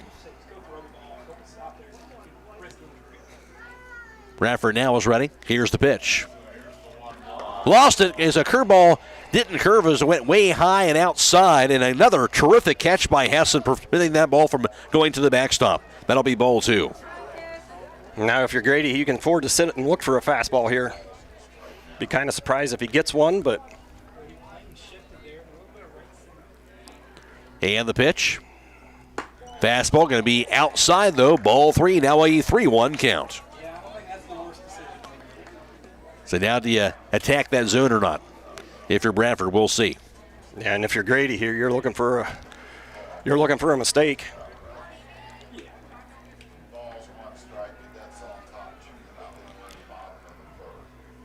Bradford steers in. Wouldn't be surprised if he comes with a curveball. The pitch. Swung on and foul tipped on the swing by Monigold. Strike 2, now a full count. He with the fastball instead. Now see what they see here in the 3-2 pitch.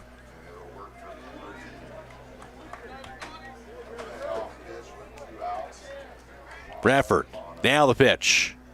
Swampy fouled back and out of play on the swing by Monigold. Stays full at 3-2. Big at bat right here. Hawks trying to get on the board, down 2-0. Like we talked about, you want to try to take some of that pressure off the offense a little bit. You really do. And good chance to do that right here if they can get Isaiah Wagler in from third.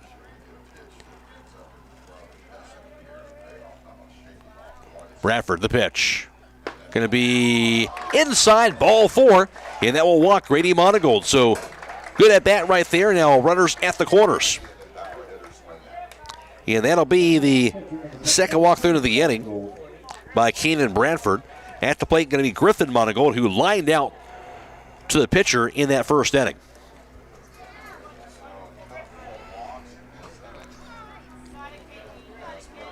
Hawks, 2 outs, runners at first and third. They're down 2-0. Pretty competitive at bat there by Grady. And again, you got to be heads up for a pass ball here. From a line to left field, a base hit. That'll score Wagner. Monigold to second base. He'll go for 3, and he'll be stopped at third base. That'll be a double. RBI double by Griffin Monigold coming through, and the Hawks on the board. They're down 2-1, and now 2 runners in scoring position. Yeah, got a big at bat there, big hit by Griffin, and now it's going to be up to Jonah. If he could deliver a base hit here, tie this thing up, take a little bit of pressure off that offense. Big time hit, Griffin Monigold. 2-1 ball game. And now Jonah Yoder, as you mentioned, at the plate, he flew out the center in his first at bat. And Jonah needs to make sure he gets a pitch he can get on top of here. Needs something he can hit a line drive. You know, we talked about some momentum. If he could get a base hit here, Hiland would get all that momentum back. That's going to be a fastball outside, going to be ball 1. 20th RBI of the season for Griffin Monigold. And also his 9th double. Be patient here. The pitch. Swing and a miss, and the curveball, strike 1, 1 ball in 1 strike. All of a sudden, the Hawks have Bradford on the ropes a little bit with 2 outs in this inning. Here's the pitch. A chopper bounces foul behind home plate. That ball went straight up and came down. The catcher couldn't find it. Where'd it go? Ended up hitting him on the hand. Now Jonah's going to have to battle here. He's got to be willing to take a pitch to right field. And you can see the outfield is shifting, and as a hitter, that tells me they're going to be throwing me something outside. He's got to be expecting something off speed outside, the way they're shifted around like that. Here's the 1-2. Swami fouled back and out of play. Good swing that time just behind it. Stays at 1 ball, 2 strikes. And Jonah, you know, he really stepped up there when Griffin got hurt in that Garraway game with an injured wrist. He came through with several big at-bats. Hiland could use another big hit right here from him. Here's the pitch. That's way high in the fastball. Ball 2, 2 balls and 2 strikes. Griffin Monigold at second. Grady Monigold at third. There's 2 outs. Hiland down 2-1.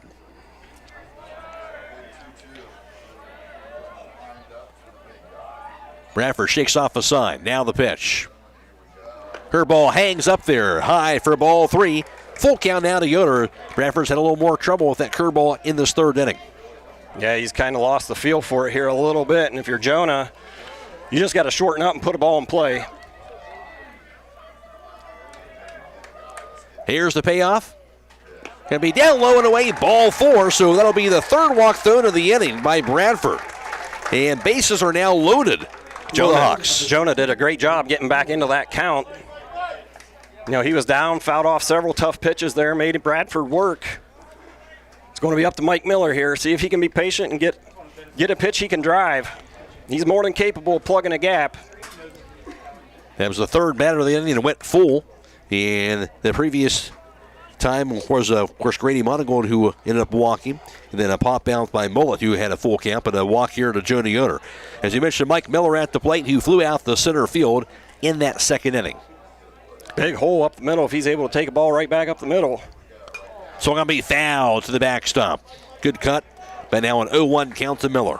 Yeah, that was a pretty good pitch to hit right there, Mike. Just a little bit late on it. Bases are loaded. There's 2 outs. Hiland down 2-1. Bradford the pitch. That's a cold strike on the outside corner. Nice pitch that time by Bradford. 0-2 the count to Miller. Yeah, now Mike's got a battle here. Bradford doing a good job getting ahead in the count. Mike's just got to put the bat on the ball. And the pitch. That'll be high in the fastball. Ball 1, 1-2 the count. If Mike can get this to Andre. Andre's been swinging a hot bat here.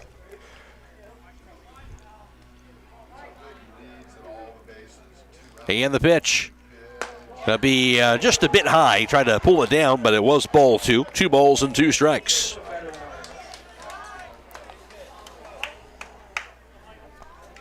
Yoder's at first. It's Griffin Monigold at second and Grady Monigold at third. And the pitch. Swung on to be fouled to the backstop on a good pitch by Bradford, and Miller spoils it, stays at 2-2. Yeah, he did a good job, just able to foul that right off the end of the bat. That was a pretty good pitch.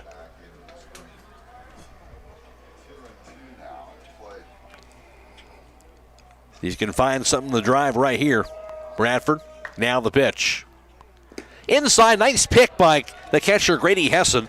It's going to be ball 3, now a full count. Yeah, and the luxury here is there's 2 outs. All the runners are going to be moving. Mike's got to keep fighting here. Key pitch right here. Bradford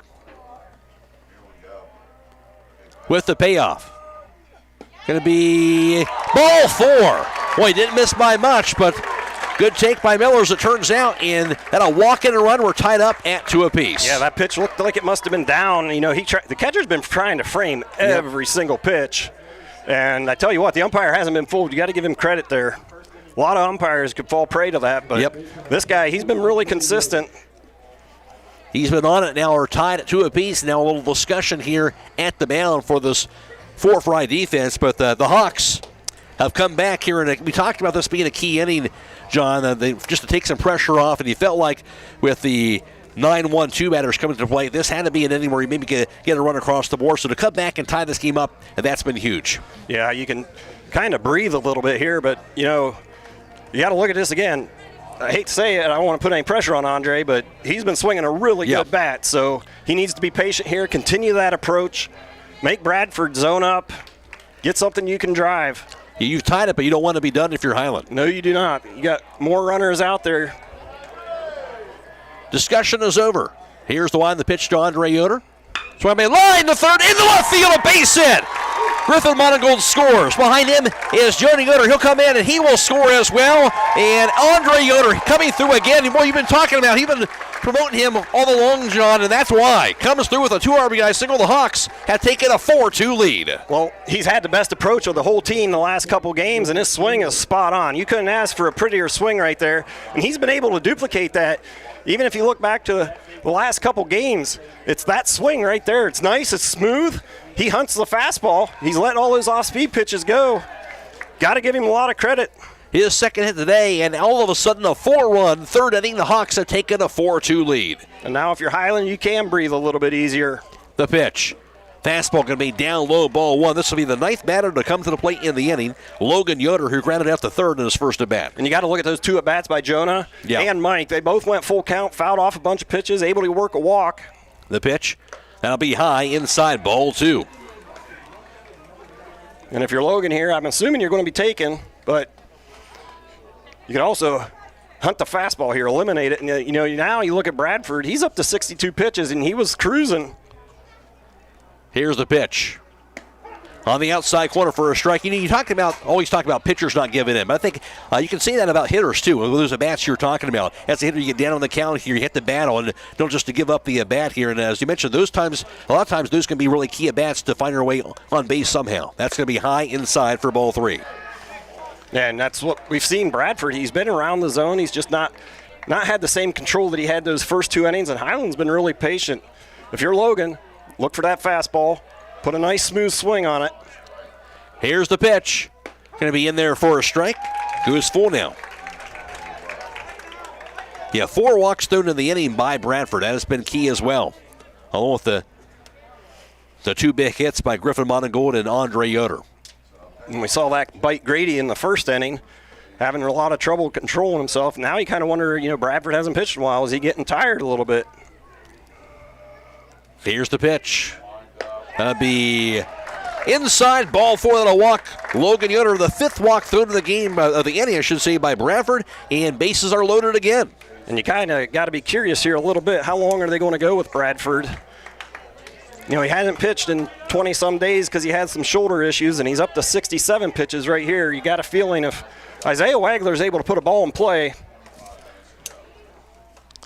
give Hiland even more breathing room. Here's the pitch. Swing and a miss. And a curveball, strike 1. 0-1 count to Isaiah Wagler. The Hawks have officially batted around. Wagler started this inning off at the plate. He walked and eventually scored. The pitch. So I'll be fouled off the end of the bat of Wagler, goes to 0-2. And now, you got to change that approach here a little bit. Shorten up, be quick to the ball. See if Isaiah is able to battle like the other hitters have this inning. The pitch. Way outside, rolls to the backside, runner going toward home, and close play going to be sliding in safe. What a read by Mike Miller there. He saw that ball go right to the backstop. Bradford wasn't there in time, and it did kind of kick back to the catcher a little bit, but Mike got such a good read, he was able to beat it home. So Mike Miller scores on the wild pitch, and the Hawks have scored 5 runs in this inning. They're up 5-2. And of course, advancing to second and third was Andre Yoder and Logan Yoder. And that's one of those things, you're throwing that many off-speed pitches with runners on third base. That makes it tough on a catcher. Here's the pitch. Going to be a cold strike 3 on the outside corner. That'll do it for the inning. Third strikeout thrown by Bradford, but Hiland a huge 5 spot in the third, and through 3. Hiland 5, Fort Frye 2. This is District Championship Baseball on WKLM. There may be other choices out there, but when it comes to tires and service, there's really only one place to go. Millersburg Tire Service. In business for over 73 years, it's not just about the prices, it's about the people and the service. That's why service is in their name. They started back in 1953 from humble beginnings, and today they continue serving homes in the surrounding counties with a beautiful showroom, modern facilities, and even a front porch where you're always welcome. They treat people the way you want to be treated. With all that, there's no reason to go anywhere else. Millersburg Tire Service, located on State Route 39, east of Millersburg. Biker Sand and Gravel, serving the central Ohio area of Wayne and Holmes counties since 1935. They are a name and business you can trust. Their products and services include ready-mix concrete, excavating, limestone, sand and gravel, and hauling services. They are locally owned and operated, insured and bonded, and most importantly, ready to serve you. For more information, call 330-674-0038. Looking to upgrade the exterior of your home? Siding is indeed the best bang for your dollar. Hi, I'm Nevin Mast with Home Siding Contractors. We have the best siding on the market today, and the low maintenance aspect of our siding is what our customers enjoy the most. Provia Siding fits that bill exactly. No frequent painting or staining with wood siding. No routine sealing like stucco. Provia Siding lasts. Check out all we have to offer at our new and improved showroom east of Millersburg, and let our experienced sales team show you how affordable our products can be.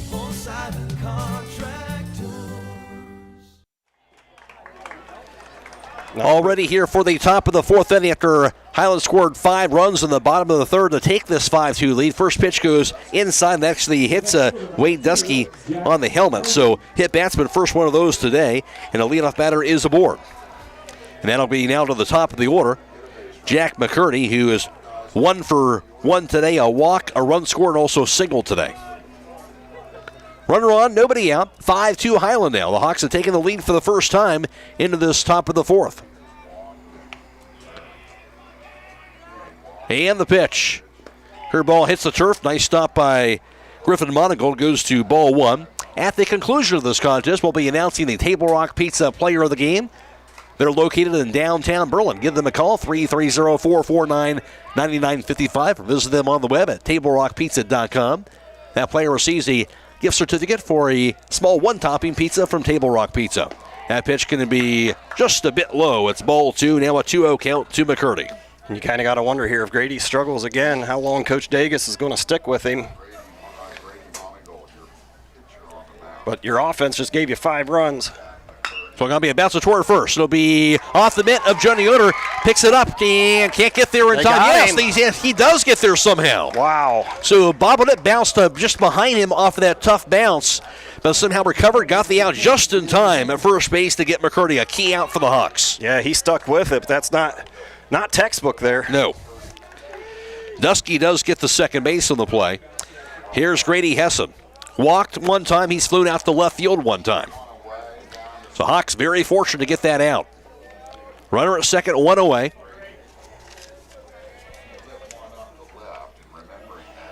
And like we said, you just got to throw strikes here. Make them hit the ball.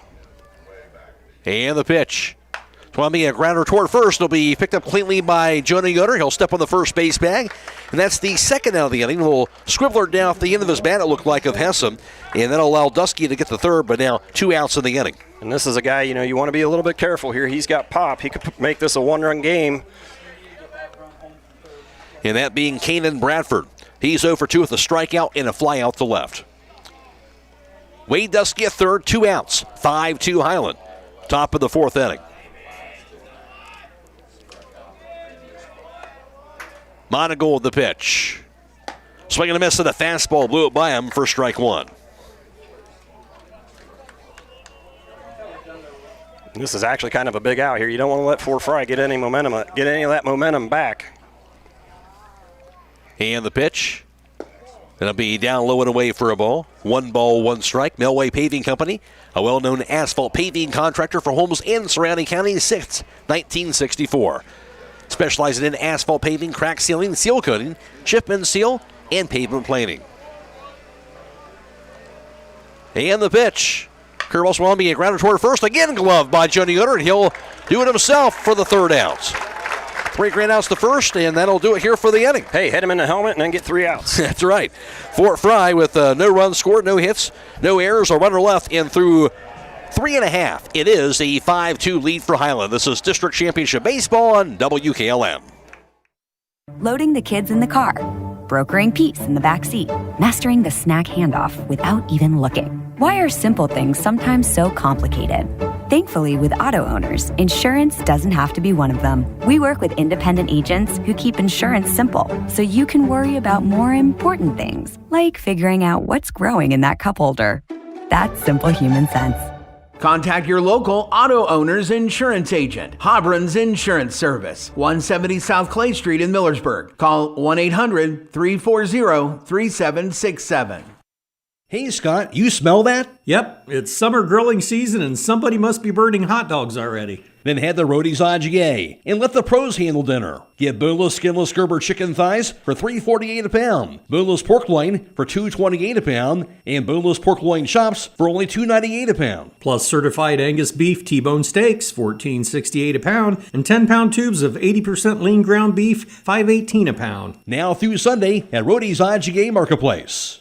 Express Power Washing is Northeast Ohio's premier washing and soft washing company. Their expert team uses state-of-the-art equipment and eco-friendly cleaning solution to rejuvenate your home's exterior, roofs, decks, driveways, and more. Home of the 2-year guarantee. If the green comes back, they come back. For more information, call 330-231-4392. That's 330-231-4392. Logan last year crushes that. We are in the bottom half of the 4th inning. It's a 5-2 advantage for Hiland. And at the plate now for the Hawks will be the top of the order. Christian Mullis followed by Garrett Monigold and then Grady Monigold. As for Hiland, so far on the day, the Hawks have 5 runs on 4 hits. Of course, they got 5 runs on 2 hits just the last inning. And they left 4 runners on base. Keenan Bradford, he's struck out 3. He's walked 5 on 71 pitches thrown today.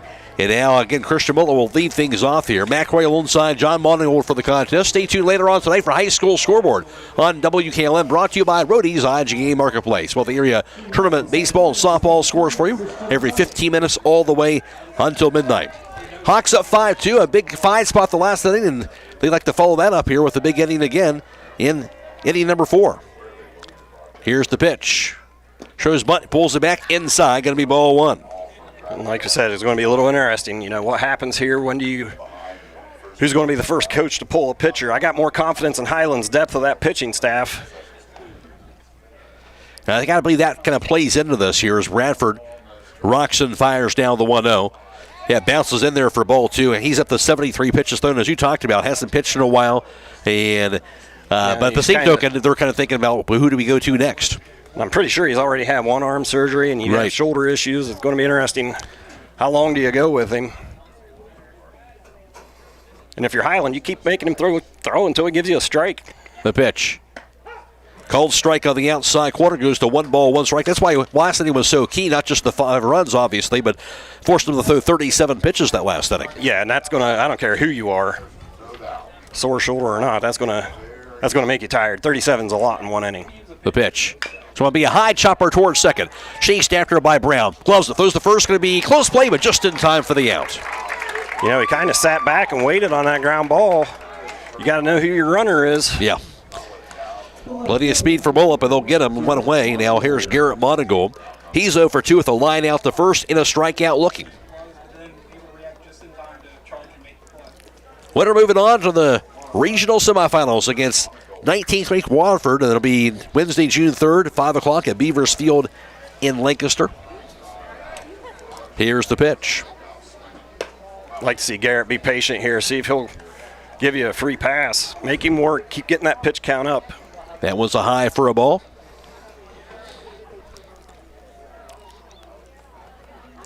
And the pitch. And I mean, it's just been a steady diet of curveball after curveball after curveball. Another curveball there. And if you're not chasing them. 2-0 count now to Garrett Monigold. Yeah, that count going into his favor as a result of those takes. Here's the pitch. So now he popped up high in the air.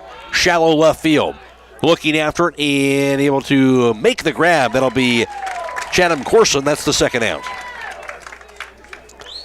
Here's Grady Monigold. He's 1 for 1, reached base twice, a single and also a walk, and a run scored today. So comes to the plate with bases clear. Bradford trying to get a quick inning after that 37-pitch third inning.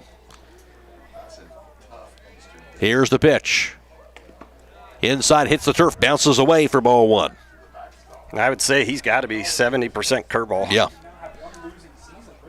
And he's got a really good fastball. Right. I don't know. I would use that fastball a little bit more.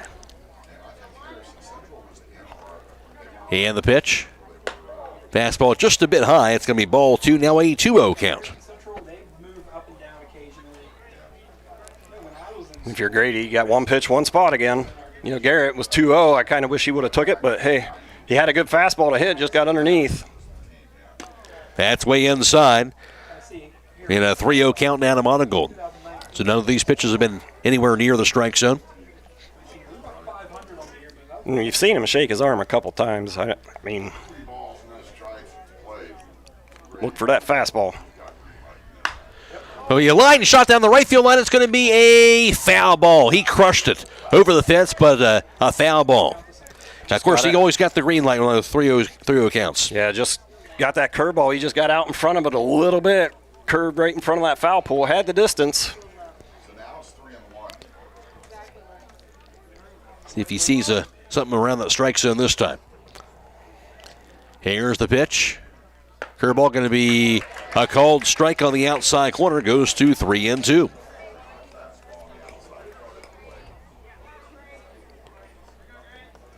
So I'd love to see Grady plug that left center gap. There's a lot of room over there in left field.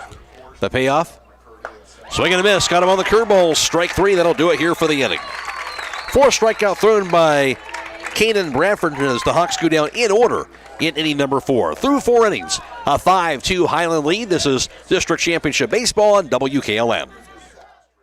MEB Systems, a name that has been around since 1977. It is the area's flat roof specialist. Their mission statement is, serve our team, customers, and community by offering exceptional and innovative flat roofing services, all for the glory of God. MEB Systems has the experience to handle anything from scheduled maintenance to roofing multi-acre facilities protecting valuable equipment and merchandise. Call MEB Systems, your flat roof specialist, at 330-852-4333 or visit them online at MEBsystems.com.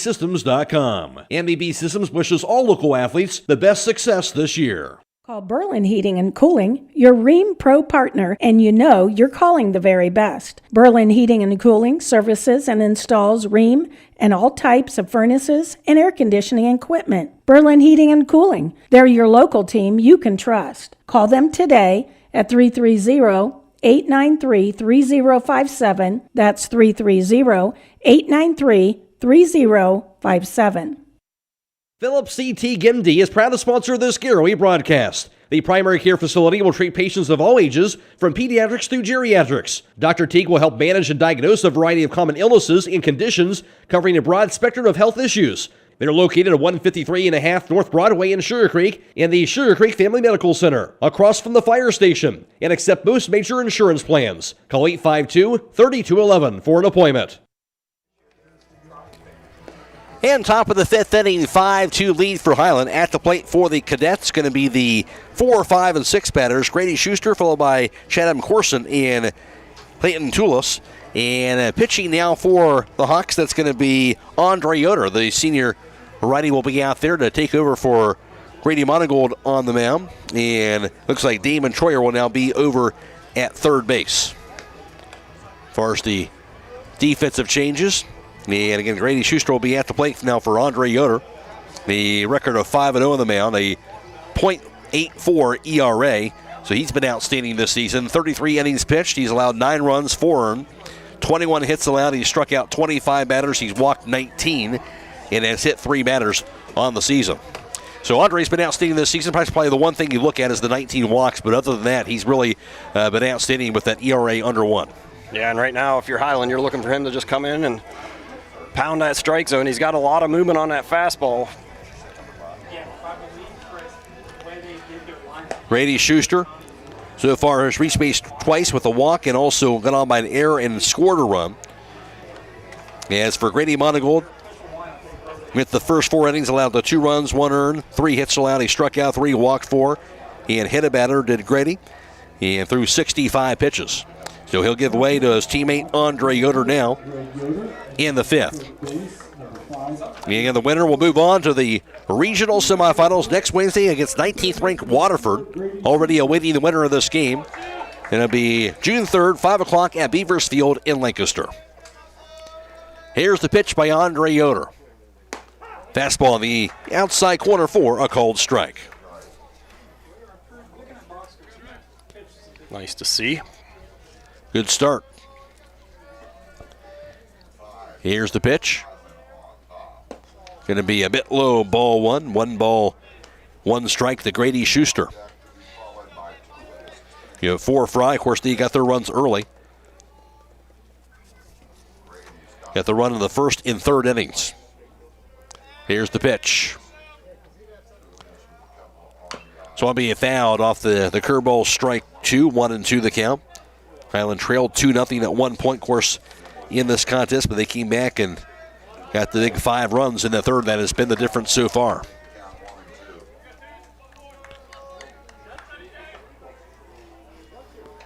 Keep attacking that strike zone. Threw a good curveball earlier. Let's see if they go with that. And the pitch going to be just a bit low. Ball 2, 2 balls, 2 strikes. Not a bad spot right there. Like to see him be aggressive. And the pitch. So it'll be a fly ball. Right field going after the ball. It's going to be a running grab out there and right by Mike Miller as they hit to that right center field gap, and Miller ran it down. There's now 1 away. Yeah, that's a no-fly zone out there. You got Christian in center and Mike in right field. You're really going to have to put a charge into it. Hit it on a line. That ball just hung up a little bit. Mike was able to run it down. Here's Shannon Corson. 1 for 1. He's reached base twice, a walk, and also a single today. So 1 out, nobody aboard. And the pitch by Andre Yoder. In there for a called strike goes to 0-1. Now to Corson. And MRV Siding Supply has top quality products like Provia Siding, decorative siding, windows, and doors. And now the 0-1 pitch. Swing and a miss on a curveball. Strike 2. Provia Manufactured Stone and Accessories on County Road 624 in Millersburg. Call 800-524-7436.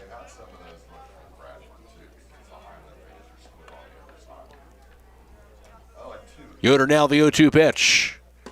Going to be just off the plate. 1-2 the count now to Corson, but at least early on you like what you're seeing command-wise from Andre Yoder. Yeah, that's what you want to do. Pound that strike zone. Force Fort Frye to hit the ball. For Frye team that's won 11 straight entering this game today. Here's the pitch. It's going to be a high chopper toward short. Backhanded by Wagner. Throws to first base. Going to be in time for out number 2. Boy, you made that look easy. Yeah, he read that high hop coming up off of the turf. Snagged it and gunned him out. Quick release on that throw. Now 2 down, nobody aboard. Here's Clayton Toulis. He's 1 for 2 with an RBI. You know, Matt, I know this is your home field and whatnot. We need to get those pine trees over here to grow a little bit taller. Sun is brutal out there on the left side of the infield and the outfield. That's one thing of the big look here. Here's the pitch. On the outside corner for a strike. It's so weird for me because we're used to seeing the pine trees around here. Of course, they had to get rid of that because of the turf field. As you know, they can't have those trees around here, but it just looks so much different, not just the turf field, but how wide open it is. It is a different look, but I tell you what a beautiful facility. Yes. That begins to be way outside for a ball. 1 strike. Yep, added the turf to the football field and the baseball and softball fields as well.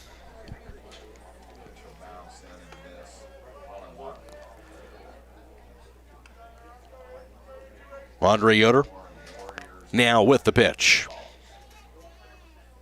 So it'll be a line toward right field. That'll be a base hit to the opposite field. It'll be Clayton Toulis with his second hit today.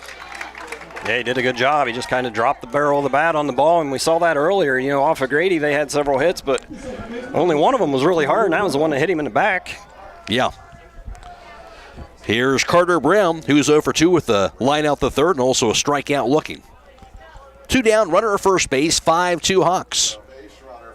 Top of the 5th inning. Go to first base. Low throw had to be scooped up by Jonah. Jonah scooped up a couple key balls today. Yes, he has.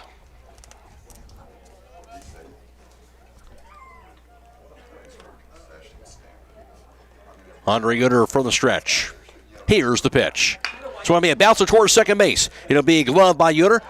Bobbles it, throws to first base, going to be not in time, so error at second, and everybody's going to be safe.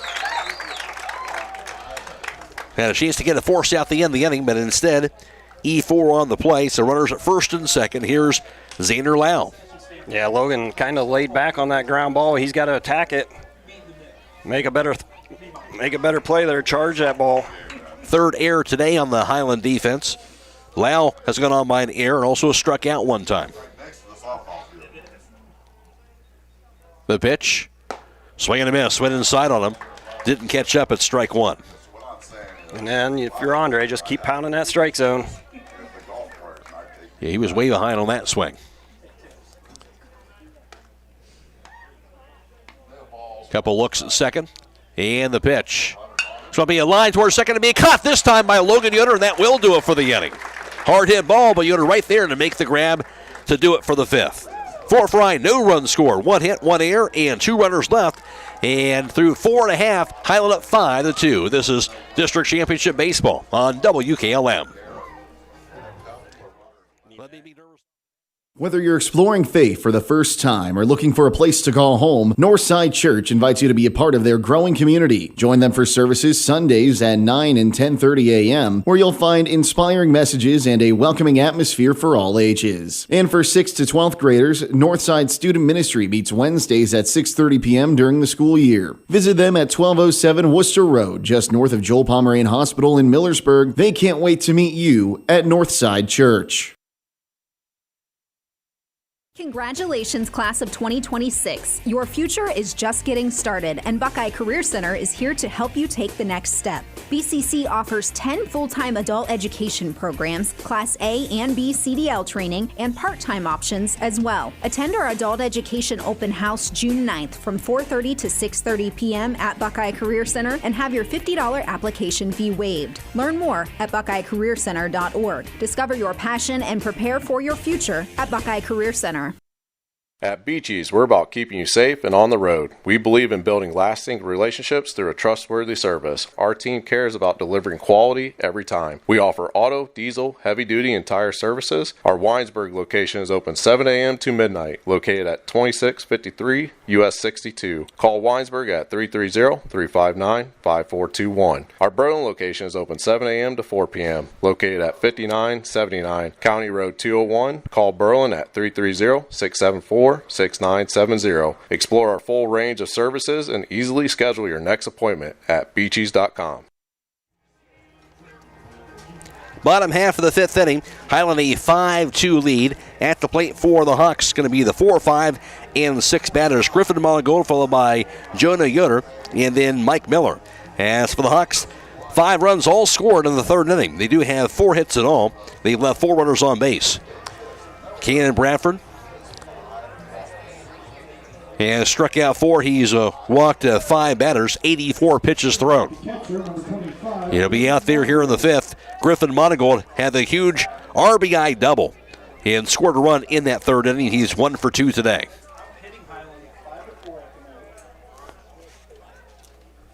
Bradford. Here's the Y in the pitch. Going to be outside. Going to be ball 1 to Griffin Monigold. Stay tuned later on tonight for High School Scoreboard on WKLM. It's brought to you by Rody's AG Marketplace. That pitch going to be outside for a ball. And now a 2-0 count. And again, getting back to this, Bradford now up to 85 pitches thrown. And got to be wondering, how much longer will he be out there? Here's the pitch. High for a ball. Had a quick last inning, but for the Hawks, you can have now another inning where you can force them to throw some throws. You feel like that might be a chance to knock him out of there off the mound. And, watching his warm-up routine, he started throwing way before this game started. The pitch? And then I kind of talked to you. A strike? About it a little bit when he was over here warming up. He threw a ton of pitches in that bullpen, too, so. Hiland had that fifth inning, or that third inning, where they were just able to foul off pitches. There's ball 4, so that's a good start if you're the Hawks. As Griffin Monigold reaches base for the second time today. That's the 6th walk-through today by Keenan Bradford. Leadoff batter aboard, and now Jonah Yoder is at the plate. Looks like we're going to get a visit to the mound here. Just the second time today Hiland's gotten the leadoff batter on base, and that last time was the 5-run third inning.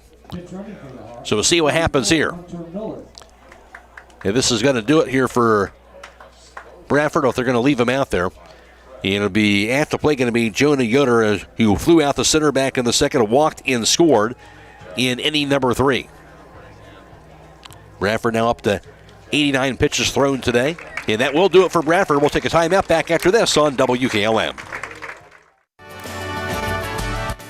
This is Emily Sheely of Berget Insurance. Farm ownership is a huge investment. Protect your investment with the right insurance policy. I proudly represent Buckeye Insurance Group, a company that has been insuring farms since 1879. Together we can make sure you have coverage that meets your needs. Buckeye Insurance Group and Berget Insurance working together to protect you.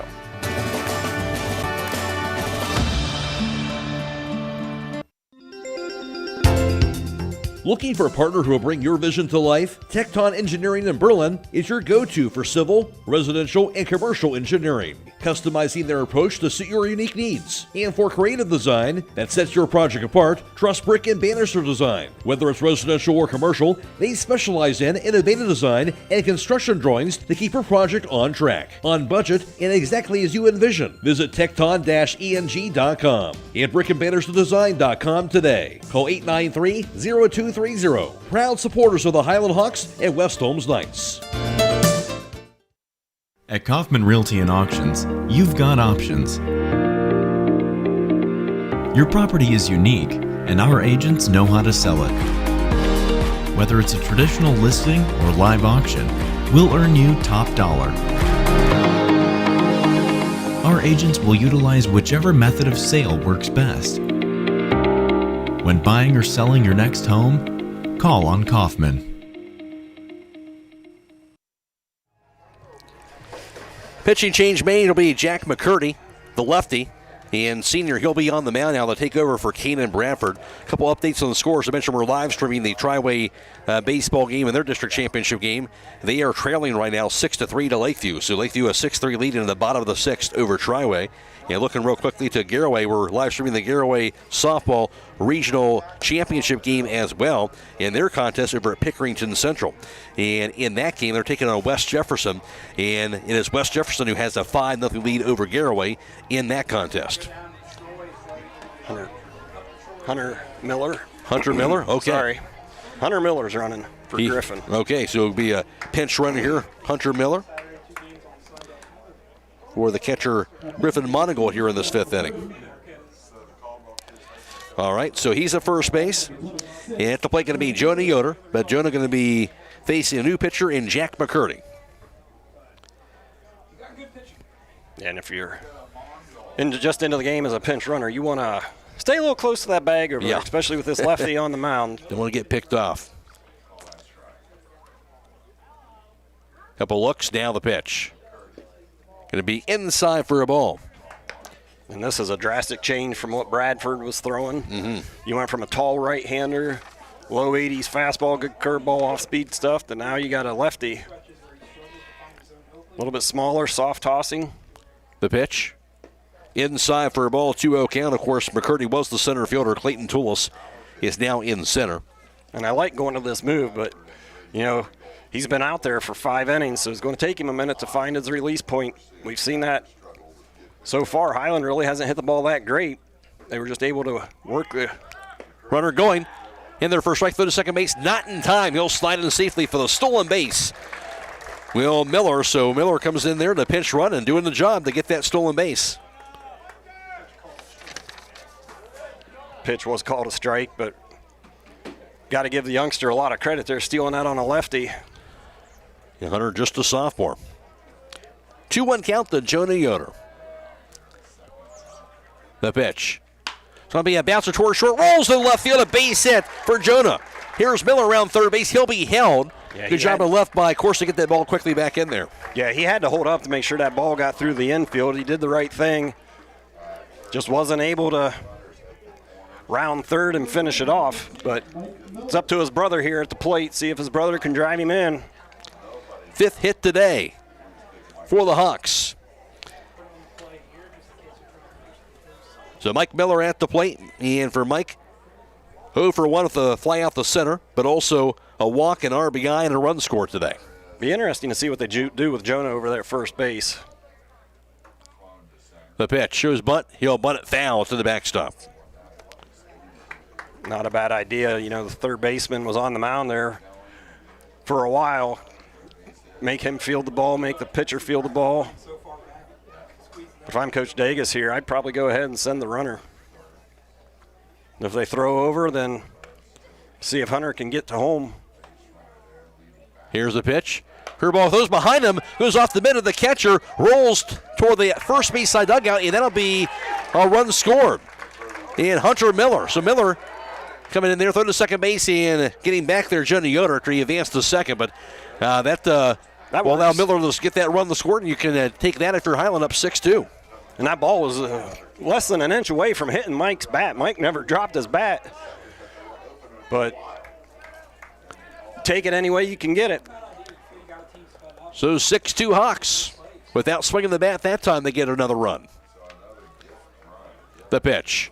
So it'll be a chopper foul down the first base side. Goes to 1-2 to Mike Miller. Hawks trying to close things out strong here these next couple of innings and go to a familiar place at Beavers Field in Lancaster next week. Lefty against lefty, and the pitch. So I'm going to bouncer down the first base side again. It's going to be a foul ball. Stays at 1 ball, 2 strikes. Yeah, Mike's way out front. He's going to have to do a little better job here trying to hit the ball back up the middle. Jonah's got to see a ground ball through. You know, Hunter did a really good job of that. Really good base running by Hunter. And the pitch. Swing and a miss. That'll strike him out. That'll be the first out of the inning. The first strikeout thrown by Jack McCurdy. And now Andre Yoder, the hot-hitting Andre Yoder, I might add, at the plate. He's 2 for 2. And, of course, had that huge 2 RBI single back in the third. So Andre at the plate. And, of course, now the pitcher. 1 out, runner at second base, 6-2 Hiland. And the pitch. Drops in there for a strike on the fastball, 0-1 count. And there he is again, be impatient.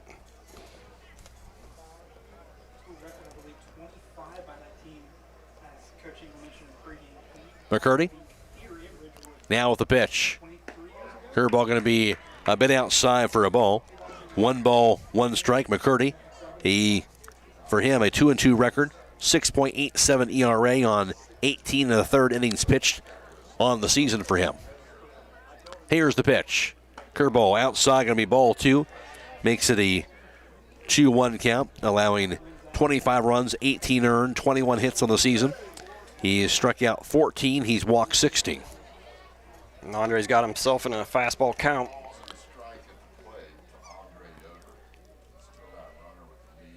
And the pitch. Way inside for a ball. Goes to 3-1. So a good hitters count for Andre Yoder. 3-1 count with a runner in scoring position, 1 away.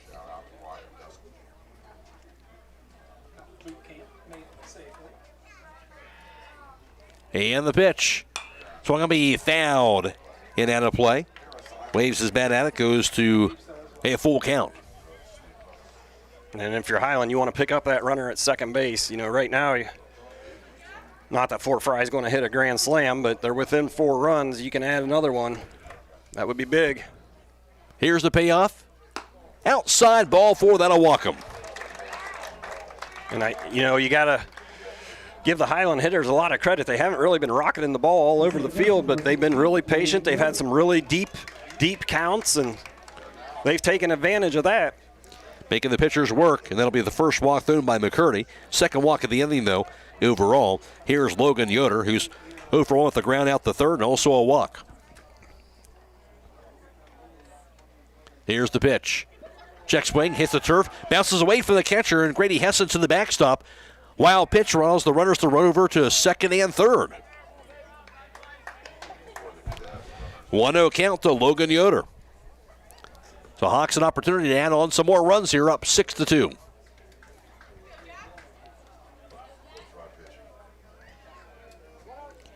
Andre Yoder at second, and Jonah Yoder, he's at third base. And Fort Frye brought the infield in. They know they can't really afford to give up any more runs. The pitch. So it'll be a squibber down the first base side. Gloved, it'll be allowing to run the score on the out at first base to first baseman Zaner Lau, but an RBI and a ground out by Logan Yoder and a 7-2 Hiland lead. So allowing the score Jonah Yoder. From second to third now is Andre Yoder. Nothing wrong with that. Take that ground ball. I know that's not what Logan wants, but that RBI could end up being big. His second of the season. That pitch going to be inside, hits the turf for ball 1 to Isaiah Wagler, who walked and scored in the third. He struck out looking in the third inning. 2 runs have scored this inning for Hiland. They're up 7-2. And the pitch. Down low, makes it ball 2-0 count. This game being video live streamed on the WKLM YouTube page, courtesy of Claxon Communications. Abby Jones, the producer, and Natalie Holbrook working the camera for today. We're also on FM 95.3 and WKLM-FM.com. Here's the pitch. Check swing, it's going to be down low. And Blaisdon Mullins is back at the studio. A 3-0 count to Isaiah Wagler. You know, I think both sides will probably tell you this umpire's strike zone's been a little bit tight, but I will say he has been very consistent. The pitch. It's going to be a high fly ball hit deep to left field by Wagler. Out near the fence, gone for a home run, Isaiah Wagler. His second home run of the season, that one a 2-run shot. Well, you know he's got the power. That time he really got a hold of it. I think he likes this park also, Isaiah. Yeah, I think he hit his first one here. Yeah, last year. Last year he got his first home run here. Got a curveball inside. He knew it when he hit it. Big time blast, Isaiah Wagler. And the Hawks have now taken a 9-2 lead. Offense has come alive in the late stages of this contest. Down to the top of the order, bases are clear with 2 outs, and here's Christian Mullet, who's 0 for 3 today. How many 9-hitters have that kind of pop? Yeah. Not many. Not many. You know what? He was struggling earlier in the year. They moved him down to that 9-hole. He got hot, and they just kept him down there. Talk about lengthening a lineup. There's a bunt down the third base side, but it rolls foul. But yeah, with that hit, he's probably, he's close to around that 300 mark. But that, that's worked out extremely well. You know, that's what a couple people were like, hey, do you move him up in the line? No. Yep, leave him right there. Leave him right there. Don't mess with a good thing. Man, he put a charge in that ball. That was a no-doubter.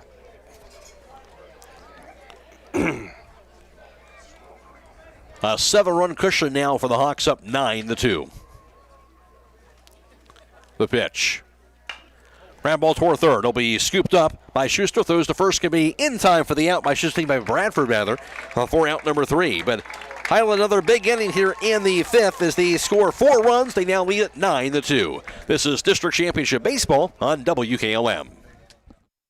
Sunland Brothers Sand and Gravel Incorporated is proud to be a part of this Scaraway broadcast. At Sunland Brothers, they offer sand, gravel, topsoil and fill dirt, mason sand, and concrete sand. They are open Monday through Friday from 7 to 5, Saturdays from 7 to noon, and closed on holidays. Call 330-756-2244. That's 330-756-2244. Located on Sunland Road Northwest in Beach City. Sunland Brothers Sand and Gravel Incorporated. Men with true grit.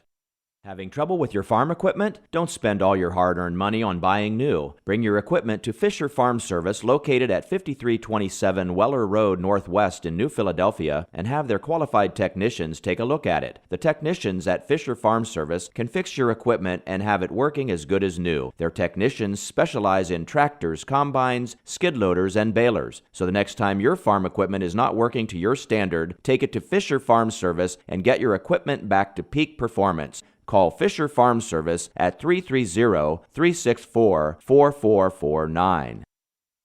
Give your home the protection it deserves with Cedar Max Super Polymer Insulated Siding from MRV Siding Supply. Cedar Max by Provia delivers outstanding performance inside and out, all in a variety of beautiful colors. Backed by a lifetime limited warranty, Cedar Max keeps your home looking great for years to come. Stop by MRV Siding Supply on County Road 624 in Millersburg or mrvsiding.com. Get your siding supplies from the siding guys. MRV Siding Supply.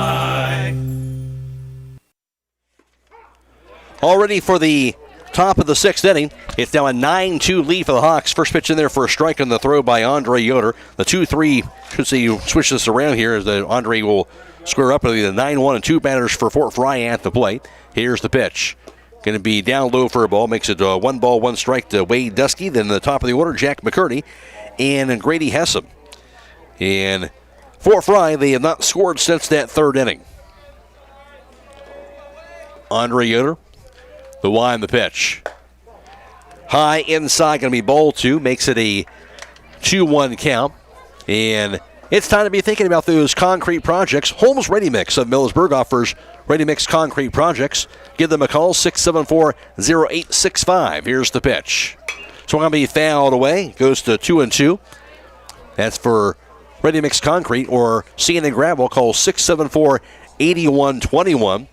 And the Hawks are now a little breathing room, and as a pitcher, you can feel a little more comfortable on the mound in this situation with this 9-2 lead. Andre Yoder. As a parent, too. As a parent, for sure. Yes. First couple innings, you're holding your breath a little bit. Grounder towards second. Scooped up. And thrown to first base in time by Logan Yoder on a 4-3 put-out. One thing about it, I know you, like as you said, you don't plan for being down early in the game. You'd rather not be that way, but the Hawks have shown that when that has happened here, they haven't panicked. Yeah, they've responded, and that's a sign of where they've been in the last 3 years. You know, it kind of started, you look way back at that team with Nolan Yoder, and then they had Isaac, and that team. That pitch can be on the turf for a ball. Had a bulldog mentality, and they came right at you, and Ike kind of led that. And his personality is kind of, it's carried over. It's created a culture. And, they were down. Like I said, as a parent, it's not where you want to be. But, the kids, they're not always as nervous as you are. Right. And a lot of it goes back to that tournament run, that bulldog mentality. You look back at that Calvert-Tiffin game, that first of the 3. Here's the 1-1. Outside for a ball, 2-1 count. I came all the way down to that last at bat, and I tell you what, Ike came in and he just slammed the door and gave the offense a chance, and it's kind of picked up. That mentality, they're going to keep coming at you. They're not going to quit. Here's the 1 and the 2-1 offering. So going to be a liner down the left field line, going to be a fair ball. Now bounce over the fence after it hit fair, so that is going to be a double, I guess a ground rule double on that hit to the opposite part of the field. Kind of just a fly ball down the left field line. Just took a perfect hop, I guess, if you're Jack McCurdy. Yeah, and it's like we've talked about it a little bit with the Fort Frye hitters. They're not really aggressive swings, but they just throw the bat at the ball and put it in play.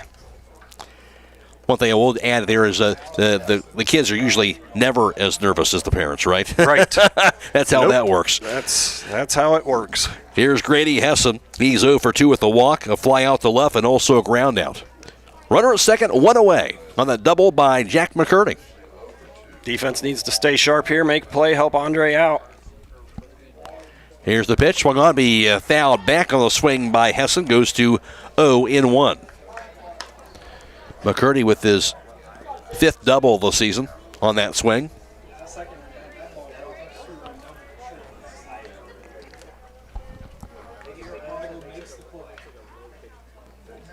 Andre Yoder. The pitch. Well, a chopper off the handle, bounces to the backstop. 0-2 count now to Hessen. My chicken scratch is right, Matt. Fort Frye only has 3 strikeouts, and against this pitching staff, right, that's a lot less than they normally get. It's true. Hessen hanging in there. We'll see what happens here with Yoder on the pitch. It's going to be a line to left field, a base hit. McCurdy goes to third base. He'll be held. And ball quickly back in the infield on the throw by Garrett Monigold. Good job by him. But now runners are at the corners after the double and single in this inning. So Fort Frye down by 7, but still fighting up there will be Keenan Bradford at the plate. That's why that last inning, those insurance runs make you feel a little bit better. You can still be aggressive here and attack the batter. Bradford 0 for 3 with a strikeout, a fly out the left, and also a ground out the first. Hawks would love to have a ground ball right here. Andre Yoder from the stretch. And the pitch. Swung on and fouled to the backstop. It stays, I should say 0-1 in count, rather, to Keenan Bradford.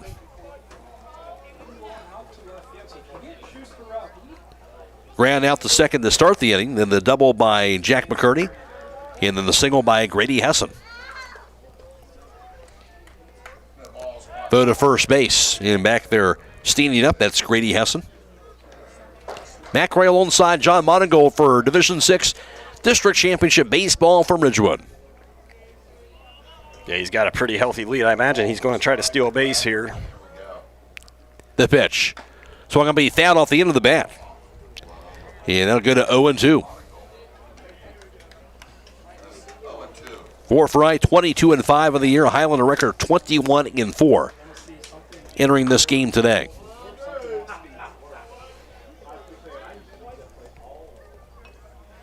Like to see him go something out of the zone here. Make him reach for it. The pitch. Check swing called. Strike 3 on the outside corner. He did that, but it did just catch the outside part of the plate for the strikeout. But you can't pitch it any better than that. And Andre Yoder, his first strikeout since coming in relief. 2 down. Here's Grady Schuster.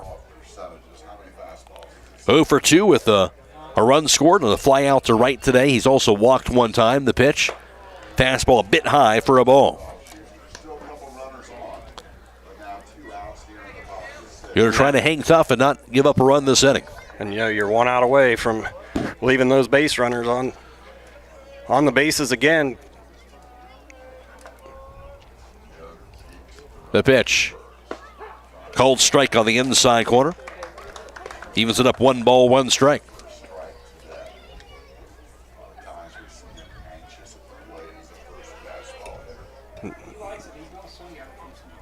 I'm kind of surprised they haven't sent that runner, but if you're Hiland, you go ahead and throw through here, see if you can throw him out.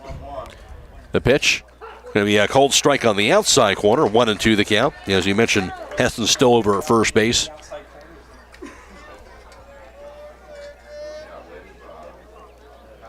And then you're ahead in the count here. You can throw whatever pitch you want. Andre's got to feel comfortable with it. They're going outside. The pitch runner takes off. So going to be fouled to the backstop. And it stays at 1-2. And Hessen will have to go back to that first base bag. Again, McCurdy's at third. And if you're Andre here, you're not really worried about that guy over there. Just focus on getting the batter, execute your pitch.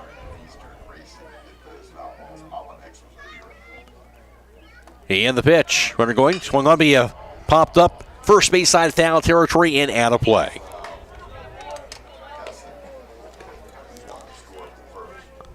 Yeah, a couple of those hits by McCurdy and Hessen back-to-back hits, but since then, Yoder's done a good job spotting those pitches from these last couple of batters. On the top of this Fort Frye lineup, they give you good at-bats. And we got a ball in play here out on the right side. I don't think any of the umpires see it. Coach finally saw it. Yep. Not 100% sure how that ball got back on the field. I'm not either.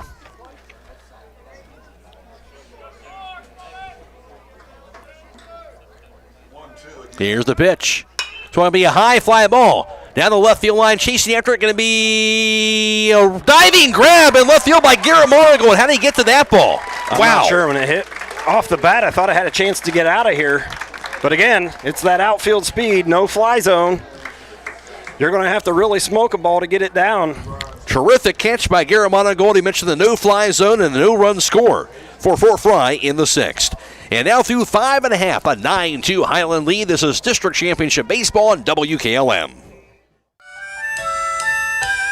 Wayne Holmes Health is now part of the Premier Pharmacy family, giving us even more ways to serve you. This is Joel Gauss from Premier Pharmacy, and I'm pleased to announce our acquisition of Wayne Holmes Health in Worcester, allowing us to offer a full line of home medical equipment, including hospital beds, lift chairs, scooters, and more. We also offer home modifications, including stair lift and ramp installation. Rental and delivery are both available. Stop in and see the new display at our Berlin location, now located inside of German Village Shopping Center, or visit us in Worcester at 720 Winkler Drive to see our full line of medical and home modification equipment.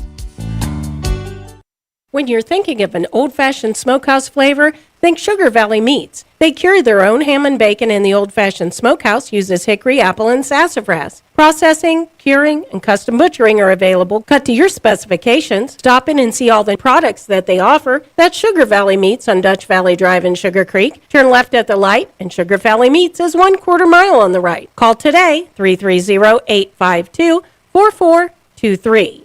Denko Marketing and Tricor Industrial, two reputable entities, are the proud sponsors of this broadcast. Denko takes pride in distributing garage door parts and producing specialty tools, serving customers at home and abroad. Need superior tools for your project? Head to Tricor Industrial on Bowman Street in Worcester, boasting an impressive lineup of Milwaukee power tools, Wright tools, grade 5, grade 8, and stainless steel fasteners. While visiting, don't overlook their steel blue work boots and wide selection of drill bits, taps, and dies. Denko and Tricor, proud partners of making an impact in your community. Bottom half of the 6th inning, a 9-2 lead for Hiland. At the plate now for the Hawks, going to be the 2, 3, and 4 batters. Garrett Monigold, followed by Grady Monigold, and then Griffin Monigold. At the conclusion of this contest, we'll be announcing the Table Rock Pizza Player of the Game. They're located in downtown Berlin. Give them a call, 330-449-9955, or visit them on the web at TableRockPizza.com. That player receives a gift certificate for a small one-topping pizza at Table Rock Pizza. Garrett Monigold at the plate. He is 0 for 3 today. A line out the first, strikeout looking, also a fly out to left field. Jack McCurdy is on the mound. Of course, he took over for Keenan Bradford that last inning. Bradford went 4 innings, allowed 6 runs, 6 earned, 4 hits allowed. He struck out 4, and he walked 6 on 84 pitches. It'll be Jack McCurdy now, the lefty, facing Garrett Monigold. The Hawks, of course, now with the 9 runs. They've gotten 6 hits, and they left 4 runners on base here for the contest. McCurdy now with the pitch. Bounces in there for a ball. You know, he's really giving you a different look. So this is the first time through for the lineup here. You're going to have to take a couple pitches, time him up. Bottom of the 6th inning. Here's the pitch. Grounder towards short on the swing. Picked up, thrown to first base. Going to be in time by Dusky for the 6-3 put out. And there's now 1 away on the ground out to short by Garrett Monigold. And Garrett was just out in front a little bit. Wasn't able to rotate his hips. Got over that front leg. And I tell you what, you got to give that catcher a lot of credit. He almost beat Garrett to first. He was hustling. He was. Here's Grady Monigold. He's 1 for 2 with a walk and a run score. And you can tell this Fort Frye team, they're really well coached. They know what they're doing, where they're supposed to be. They really haven't made any errors defensively. You've had an outstanding season for them. Here's the pitch. Inside, that's going to hit Grady Monigold. So no chance to swing there, so he'll take his base. He might need to get in the ice tub at the Reese Center when they get back after taking that line drive off the back and now getting hit in the butt. Yeah, I'd say. I'm sure he's not happy about that, but such is life, kids. Suck it up. He'll still be on base, so Grady Monigold hit by a pitch. He's the first one out, and Griffin Monigold will be the beneficiary maybe. He'll be at the plate. He's been that way today. Kind of the RBI double back in the 3rd. He also walked his last at bat. I believe we got Will Beachy at first base. Okay. Will Beachy pinch running for Grady Monigold. Yeah, Grady can go in there and get some ice.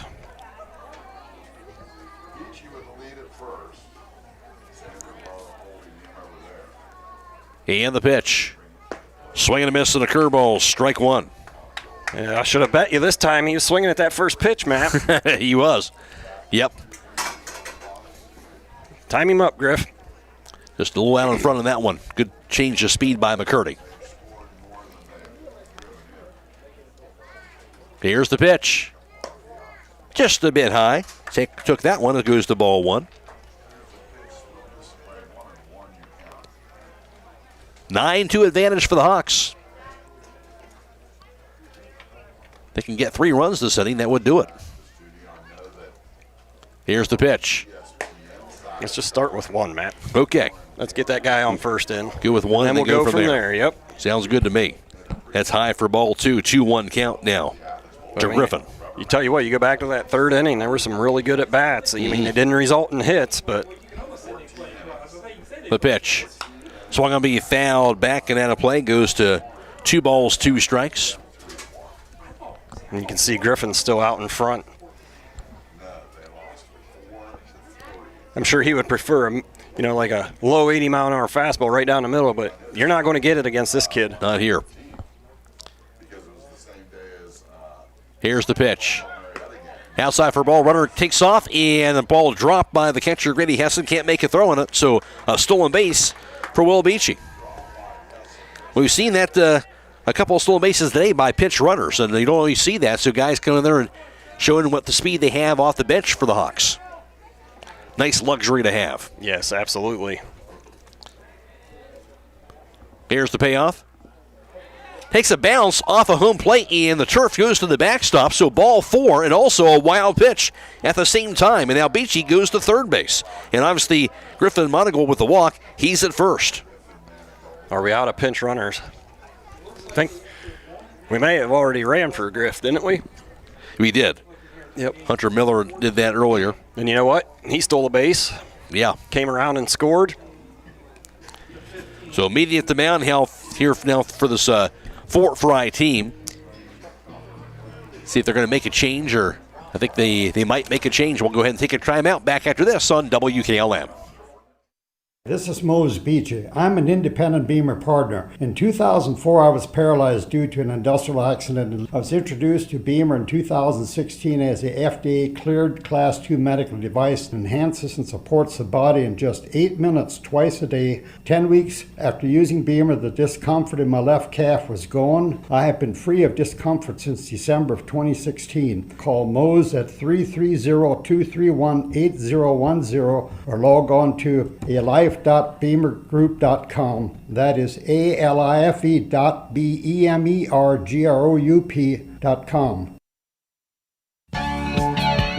Spring into summer with Millersburg Electric's Holiday Mega Sale going on now through June 3rd. Hi, this is Kerry Taylor, and savings throughout the store include $570 off a GE washer and dryer pair and $900 off a Whirlpool 31 cubic foot French door refrigerator, now just $1,799. Plus, with summer grilling season here, get free assembly on all Weber grills and Blackstone griddles. We offer free in-carton drop-off on appliances or have our dedicated delivery team professionally install your appliance purchase. Qualified customers get 0% financing through May of 2027. So visit us today or shop 24/7 at millersburgelectric.com. Other guy's insurance, you got Kyle. Hey Kyle, it's Brenda. I was just reading through your proposal and I have a few questions. When we drafted up your proposal, we really aimed right down the middle. Sometimes wonder if your insurance agent true priority is more time on the golf course. At Hummel, we do insurance differently. Our expert advisors help you not only mitigate risk, but operate more efficiently, decrease employee turnover, and increase your bottom line.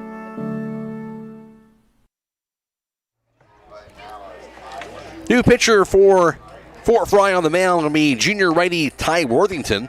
Third pitcher to come to the mound today for the Cadets. He'll replace Jack McCurney. So Worthington getting his warm-up tosses in. For Worthington, he has a record of 1-0, 5.57 ERA, 16 in the third innings pitched on the year.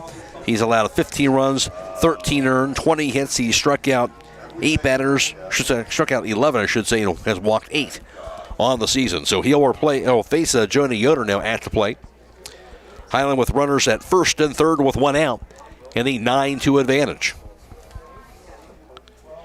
So again, another look here at Ty Worthington. Here is the pitch. Going to be a fastball in there for a strike. It's now an 0-1 count.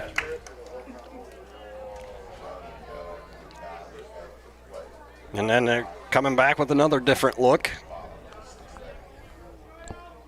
Imagine Griffin's probably going to stay put there at first base. The pitch. Swung on, popped up. Behind home plate, and it's going to be out of play. Good job of scattering by that crowd down there. It would have got somebody, but they were heads up and everybody scattered. Supposed to catch that, aren't you? Come on. They want no part of that. I don't think those ladies down there, they weren't game for that. They didn't want to break a nail, you know. I guess not. Nope. They were smart. Duck and run. Apparently not former softball players, we'll say. Here's the 0-2. So going to be a grounder toward third and into left field. A base hit for Jonah Yoder. That'll not get a run. As Will Beachy will score. Throw to third base, not in time to get Griffin Monigold. To second on the throw is going to be Jonah Yoder. But Hiland is now taking a 10-2 lead. RBI single by Jonah Yoder. And don't look now. The runner you wanted is on second base. Hey, I like it. She said, let's end it here. Base hit here by Mikey. Opportunity to do it. Home Siding Contractors, located just outside of Millersburg off of State Route 39, offers Provia exterior doors professionally crafted and customized to meet your needs in style. Here is the pitch. Curveball in there for a strike. And also a Viawico line of windows with energy efficiency technology that will save you money on your energy costs. Call for a free home consultation at 888-725-6619 at Home Siding. The pitch. That's going to be outside for a ball. Goes to 1 ball and 1 strike to Mike Miller. Runners at second and third, 1 out. Hiland has added a run. They're up 10-2. And the pitch. It's going to be a grounder toward first. Going to be grabbed. He's going to beat him there. Not in time. He's going to be there safe as Miller just outran him. That was Xander Lau at first after he was slow to get onto his feet after he grabbed that ground ball. And Miller is safe on the single, and also scoring was Griffin Monigold. And, you know, the pitcher just completely forgot to go cover first base. So breaks on both ends, and the Hawks now 1 run away from winning this ball game. To third base, by the way, was Jonah Yoder on that play. And Fort Frye's bringing the infield in, but Andre Yoder is going to get a base hit here. What do you think? I think so. I like the chances of that. Here's the pitch. Curveball in there for a strike. It goes to 0-1 count, and taking second base on that throw was Mike Miller. And it's really hard. You know, you talk about moving that infield in. You pretty much got to hit the ball right at him. So, and with 1 out, Andre can hit a fly ball here and get that run in. Swung away the line toward left field is going to be tag up, Jonah. Caught it left. Tagging for third, but he will not go. A strong throw goes wide of the home plate, but got it in pretty quickly. Did just left field by Corson. Just not deep enough, and Jonah didn't tag up right away. He came down the line a little bit. If he's out third, he might have a better chance. He just couldn't get stopped and started again. So that's the second out. Doesn't score the run. Here's Logan Yoder at the plate. He's 0 for 2 with an RBI and a walk.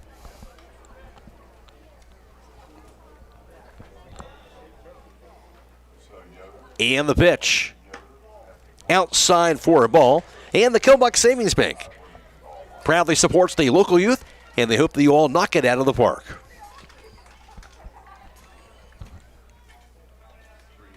The pitch.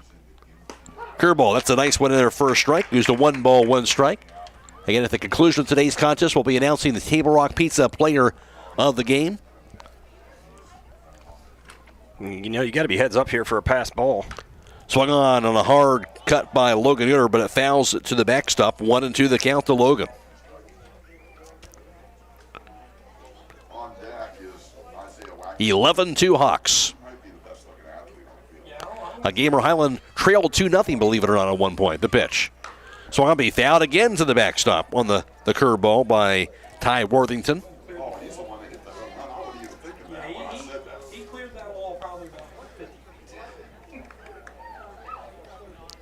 Yoder settles in. And the pitch. So I'm going to be fouled off the handle. He'll fight it off again. Fighting off some tough pitches. Logan Yoder.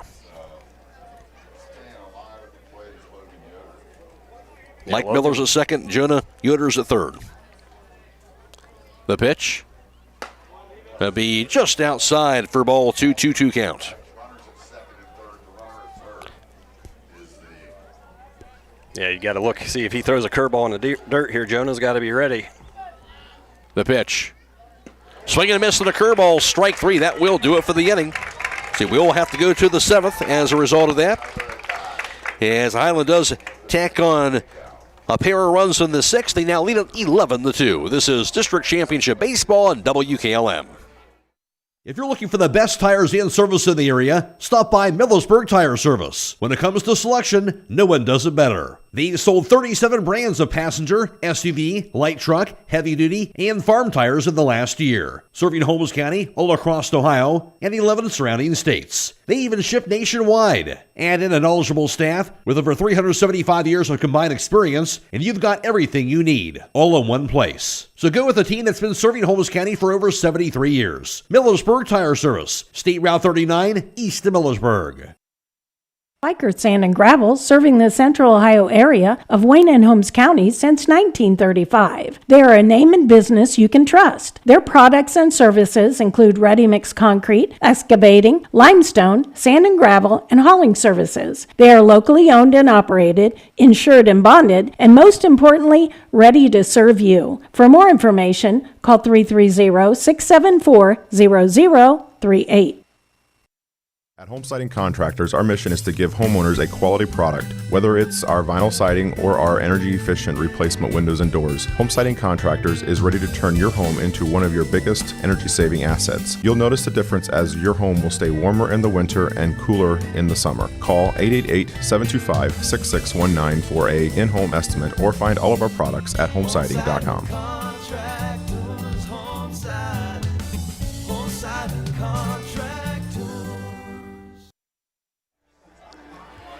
And top of the 7th inning, do or die time for Fort Frye. The Hawks a chance to close this game out up 11-2. At the plate for Fort Frye, the 5, 6, and 7 batters. Chatham Corson followed by Clayton Toulis and then Carter Brown. But all Hawks down, looking to close it out and make another trip to the regional tournament. If they do that, I'll be speaking with head coach Chris Dagas here in the post-game show. It's going to be down low for a ball, 1-0 count. Chatham Corson. Corson is 1 for 2 with the walk and an RBI.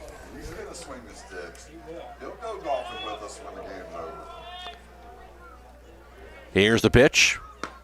Going to be just outside for a ball. 2-0 count now to Corson. If you look how this game kind of played out, it was Fort Frye who led it 2-0 after 2.5. Here's the pitch. Check swing going to be in there for a strike, 2-1 count. But really that key inning being the 5th inning. John, they got 5 runs to the Hiland in the 5th and the 3rd to kind of turn things around. And, of course, the big 4 runs in that 5th inning as well. Yeah, you kind of look, they had a lot of walks in that inning, and then they had a couple blasts, a couple big hits. A 2-2 count. Play of the game, though, you can say a couple different stints as far as play of the game. I'm going to say as far as the single play of the game. You'll see it after this pitch. Here's the 2-2 pitch.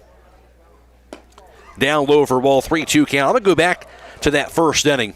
Fort Frye at the play. You know what I'm talking about. That double play and the scoop by Jonah Yoder. I thought that was just a huge play, a momentum changer here. And that'll really, Fort Frye could have had a big inning that time had it not been for that big scoop. Yeah, no doubt about it. Hiland could have really been fighting to crawl out of a hole here. Here's another play by Damon Troyer. 5-3 put out, Damon Troyer, and there's now 1 away. But yeah, you look at that play, I mean, that can change the complexion of a baseball game, and Jonah did a great job picking it on that turn from Isaiah and Logan.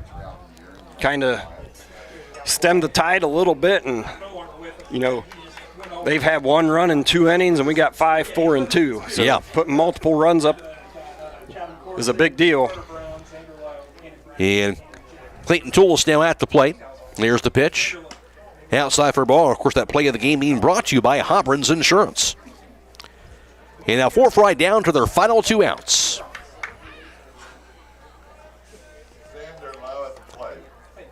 And the pitch. Fastball sails high. It's ball 2, now a 2-0 count. And, there's that long layoff that they had from the regular season to that first tournament game, and then they had another long layoff. So hopefully they're getting some of the rust off and getting back into a groove a little bit, get some confidence. Fly ball, medium deep center. Underneath and making the grab. That'll be Christian Mullet. And now 2 down and 4 Frye down to their final out. And Carter Brown at the plate. 0 for 3 today.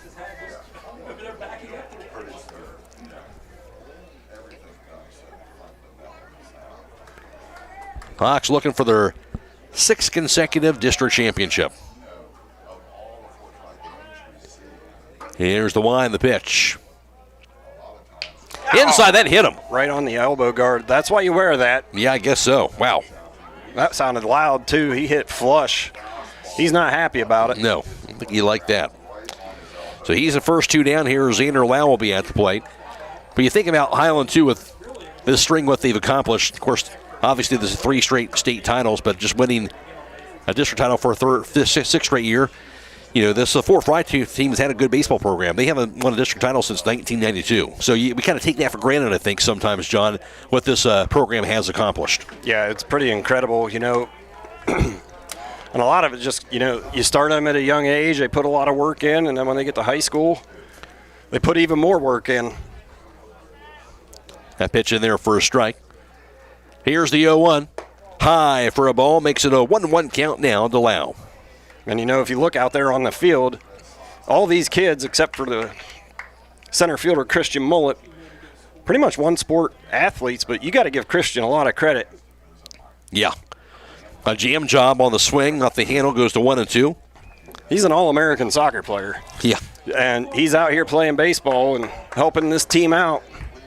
That says a lot. Of course, the basketball team winning the state title. I tell you what, that pitch almost hit that kid on the knuckles when he swung. Yeah. Well, that in self-defense here. Yeah. Here's the pitch. A bouncer foul down the first base side. Stays at 1-2. And we've seen that the whole game. They're not striking out. They're just putting the ball in play. You can tell they're really well coached. But, yeah, you look at what the Hiland's done, it's kind of unheard of. The pitch goes high inside, but he ball 2 balls, 2 strikes. I mean, have a streak like they've had in the tournament the last 3 years, and then including this year. A lot of times you got to get some breaks that go your way. Yep.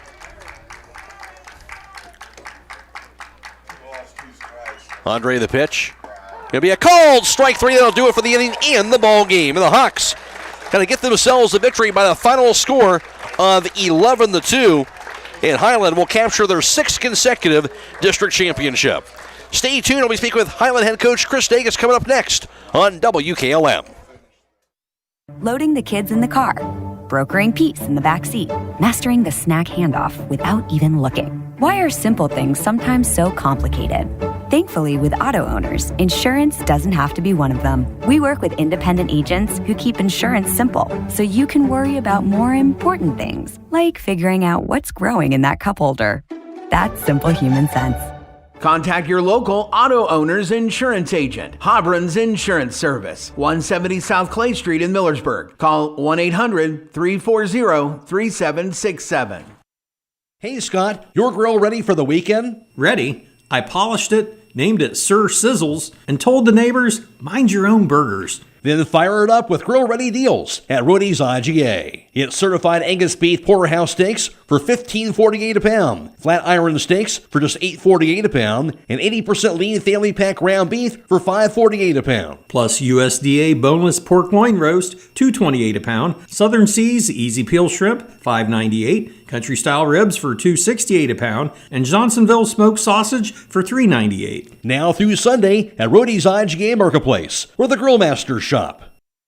Express Power Washing is Northeast Ohio's premier washing and soft washing company. Their expert team uses state-of-the-art equipment and eco-friendly cleaning solution to rejuvenate your home's exterior, roofs, decks, driveways, and more. Home with a 2-year guarantee. If the green comes back, they come back. For more information, call 330-231-4392. That's 330-231-4392. MEB Systems, the area's flat roof specialist. MEB Systems also offers retrofit solutions for low-slope metal roofs. MEB Systems counts it as a privilege to serve our community and beyond with the highest level of customer service and top-notch workmanship. Let them not only learn your business, but also your trust. When it comes to your roof, trust your local experts who believe if it's a job worth doing, it's worth doing right. Call MEB Systems, your flat roof specialist, at 330-852-4333 or visit them online at mbbsystems.com. MBB Systems wishes all local athletes the best success this year. On the field, Hiland head coach Chris Degas, Hiland capturing their 6th consecutive district championship. They won the 11-2 over Frye. And Chris, think about that, 6 straight district titles. That's pretty amazing what this program has accomplished. It is. It's a tribute to all these guys and the guys that came before them, their hard work, their dedication to playing the game of baseball, a game they love, and they work hard at it, and they get to reap the rewards. Look at this game, Chris. You think you went 11-2, obviously an easy win, right? Well, you're down 2-0. Hard to believe going to that bottom half of the third. What's the message to the team at that point, down 2-0? Well, just keep putting good at-bats up there, and we'll get base runners on, put a little pressure on them, and we did that in the 5th. They put a lot of good at-bats together. Got some walks, some timely hits, and that's just what we need to do. How about that bottom half of the order today? You think about Andre Yoder, what he did here at the plate in Isaiah Wagler. Of course, he had that true run bomb, and really good to get that production at the bottom half of the order. Yeah, absolutely. We're solid up and down the lineup, in my opinion, and Andre's really been on fire lately, and when he was coming in up to bat at that moment, I knew he was going to get hit for us and drive in some runs, and he did that. You look at early in the game also, that big key defensive play. You got that double play there in that first inning. That was kind of key also. I know with Grady kind of shaking off the rust there on the mound here, but it was a good defensive play. We'll have to turn that too and get the scoop by Jonah at first base. Yeah, we were solid defensively. Like you said, Grady was a little rough that first inning, but he settled down and pitched really well for us. And defense was solid behind him, and they got some hits off him, but he was not shaken. He was determined. He knew he could pitch better. Well, you look at this group here, obviously the targets on this group, no matter what game they play, you guys know that here, but they get a chance to go now to the regionals. Just what does it mean to you to get a chance to go back to a familiar place, Beavers Field, and get a chance to play at the regional level? Yeah, this is another step on our goal for the season, get to regionals and then keep on playing. We're always looking for the chance to play the next day. So we did the job today, and come next week, well, like you said, we'll be down there at Beavers Field again, and it's a great place to play. Everybody should come out, watch a ball game, and it should be a lot of fun. Chris, congratulations on the win. Thank you. That's the voice of Hiland head coach Chris Degas. Hiland capturing the district championships 11-2 over Frye. Back with more after this on WKLM. Call Berlin Heating and Cooling, your Rheem Pro partner, and you know you're calling the very best. Berlin Heating and Cooling services and installs Rheem and all types of furnaces and air conditioning equipment. Berlin Heating and Cooling, they're your local team you can trust. Call them today at 330-893-3057. That's 330-893-3057. Phillips C.T. Gimdy is proud to sponsor this Garroway broadcast. The primary care facility will treat patients of all ages, from pediatrics through geriatrics. Dr. Teague will help manage and diagnose a variety of common illnesses and conditions, covering a broad spectrum of health issues. They're located at 153.5 North Broadway in Sugar Creek and the Sugar Creek Family Medical Center, across from the fire station, and accept most major insurance plans. Call 852-3211 for an appointment. Hi, this is Croy with Burgett Insurance. If you can't remember the last time you've reviewed your insurance policies, you're not alone. Burgett Insurance and Buckeye Insurance Group work together to make sure you are properly covered. Call the friendly, knowledgeable staff of Burgett Insurance at 330-276-3791. We provide service that exceeds expectations and coverage that meets your needs. Buckeye Insurance Group and Burgett Insurance, working together to protect you.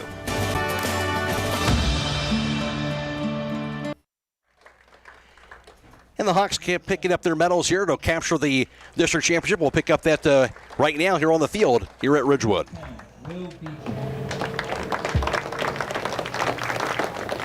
Number 11, Paxton Alcon.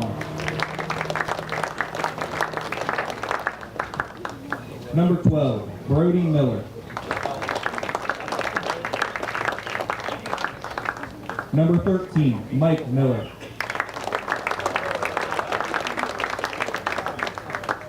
Number 16, Logan Yoder.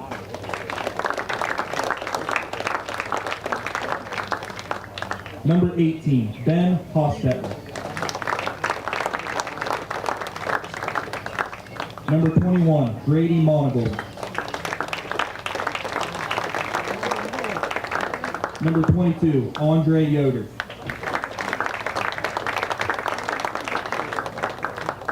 Number 23, Christian Mullet. Number 24, Isaiah Wagler. Number 25, Griffin Monigold. Number 26, Jonah Yoder. Number 27, Cody Coons.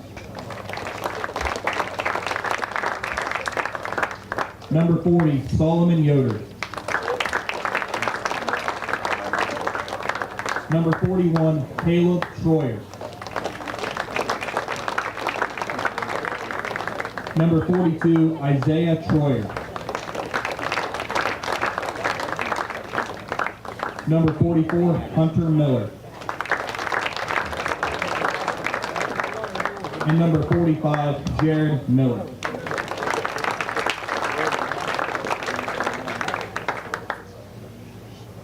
Assistant coach, Richie Mass.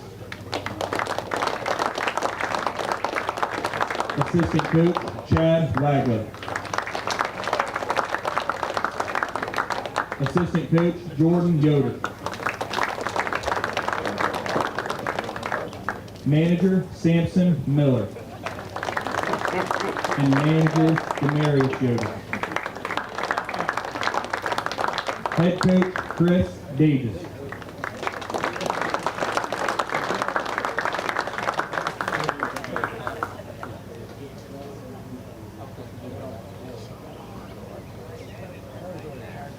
Would the captains for the Hawks please come forward to the presentation of the team trophy?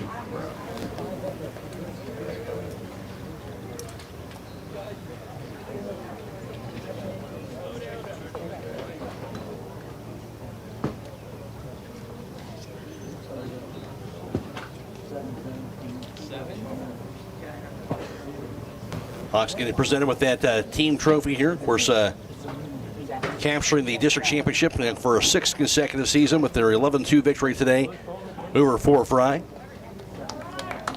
And there it is. So Hiland with the district title win. We'll be back around next with the postgame show on WKLM.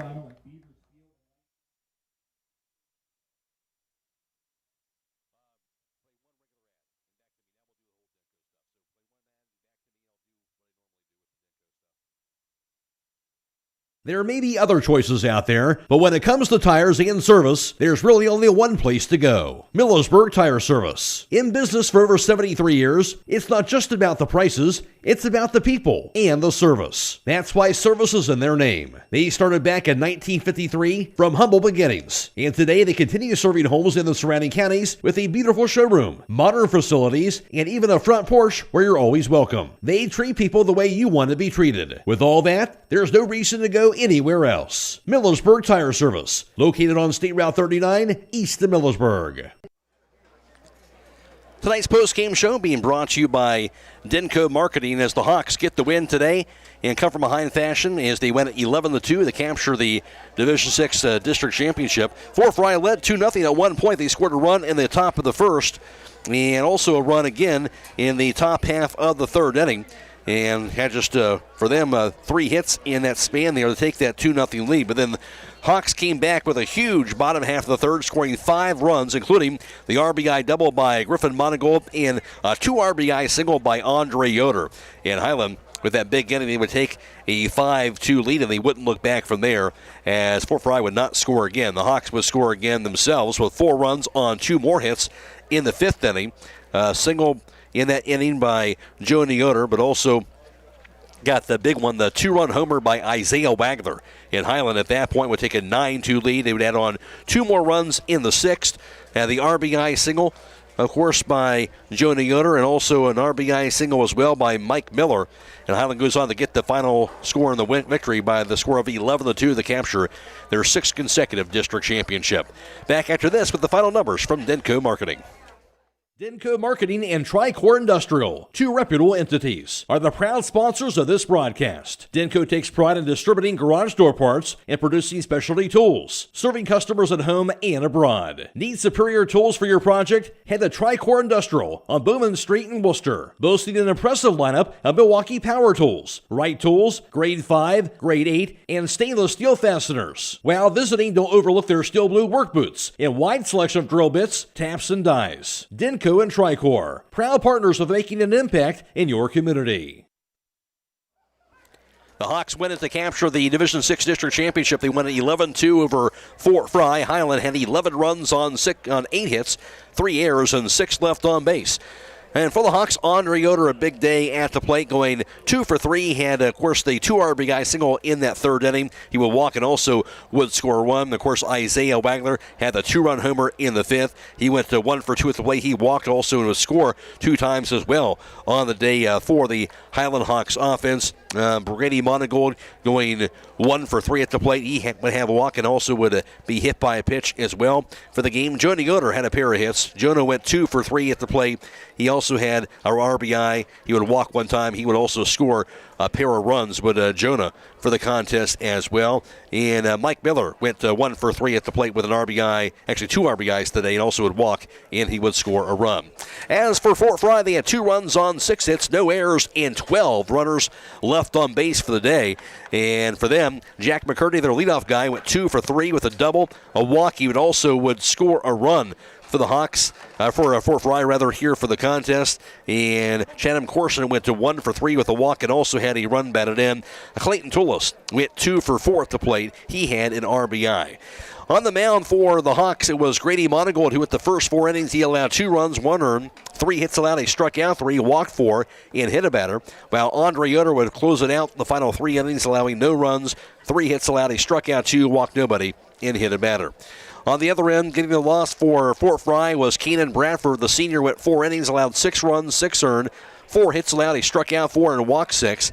While Jack McCurdy threw an inning in the 3rd of relief, allowed 5 runs, 5 earned, 2 hits allowed, he struck out 1, walked 2, and hit a batter. Ty Worthington, he went through 2 1/3 of an inning of relief, allowed no runs, 2 hits, struck out 1, and walked nobody in that relief appearance. Hiland wins it by the final score of 11-2 to capture the district championship. Back alongside with John after this with the player of the game and wrap it up from Denko Marketing.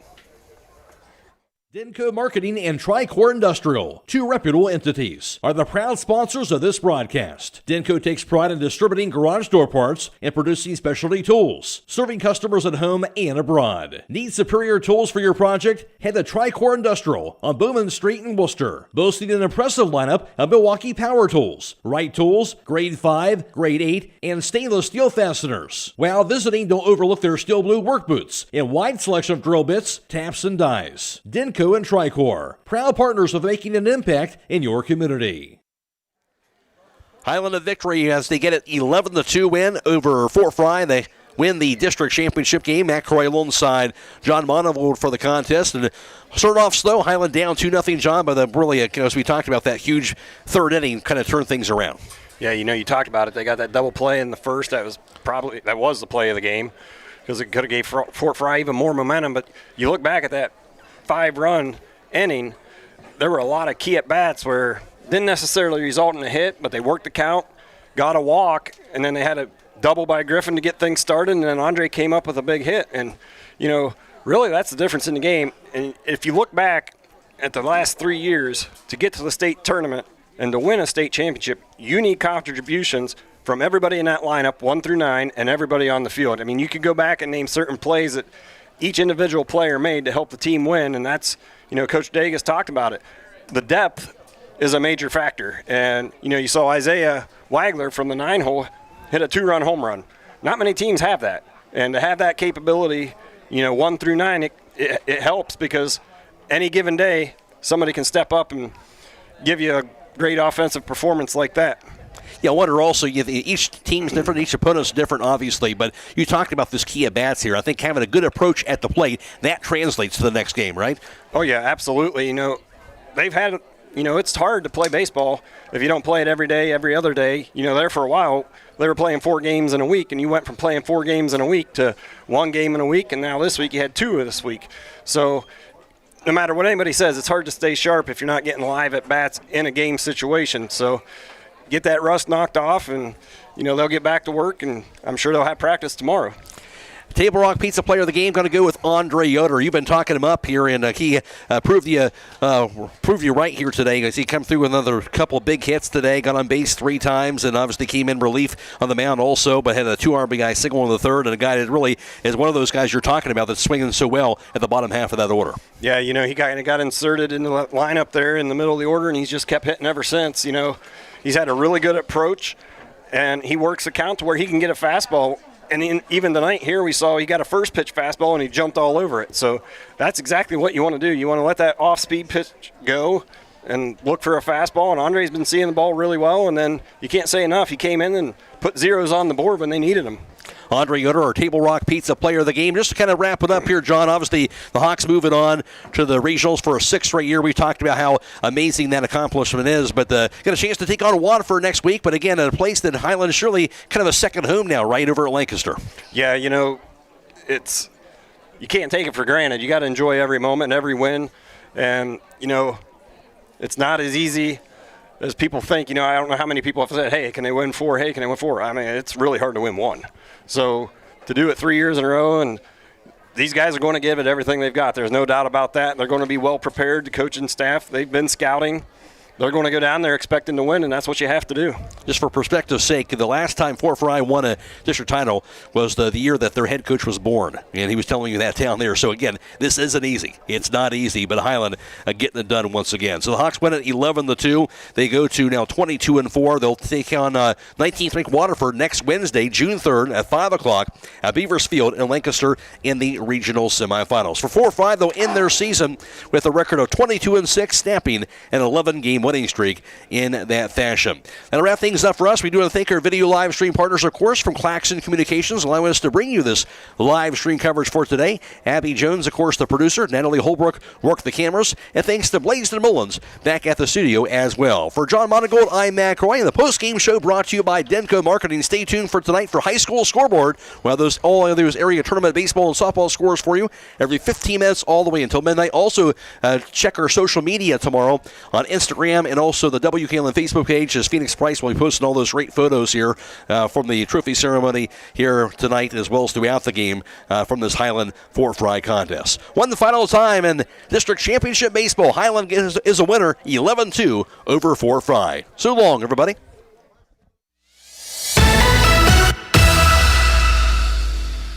Tonight's broadcast has been a production of WKLM Radio and Claxon Communications.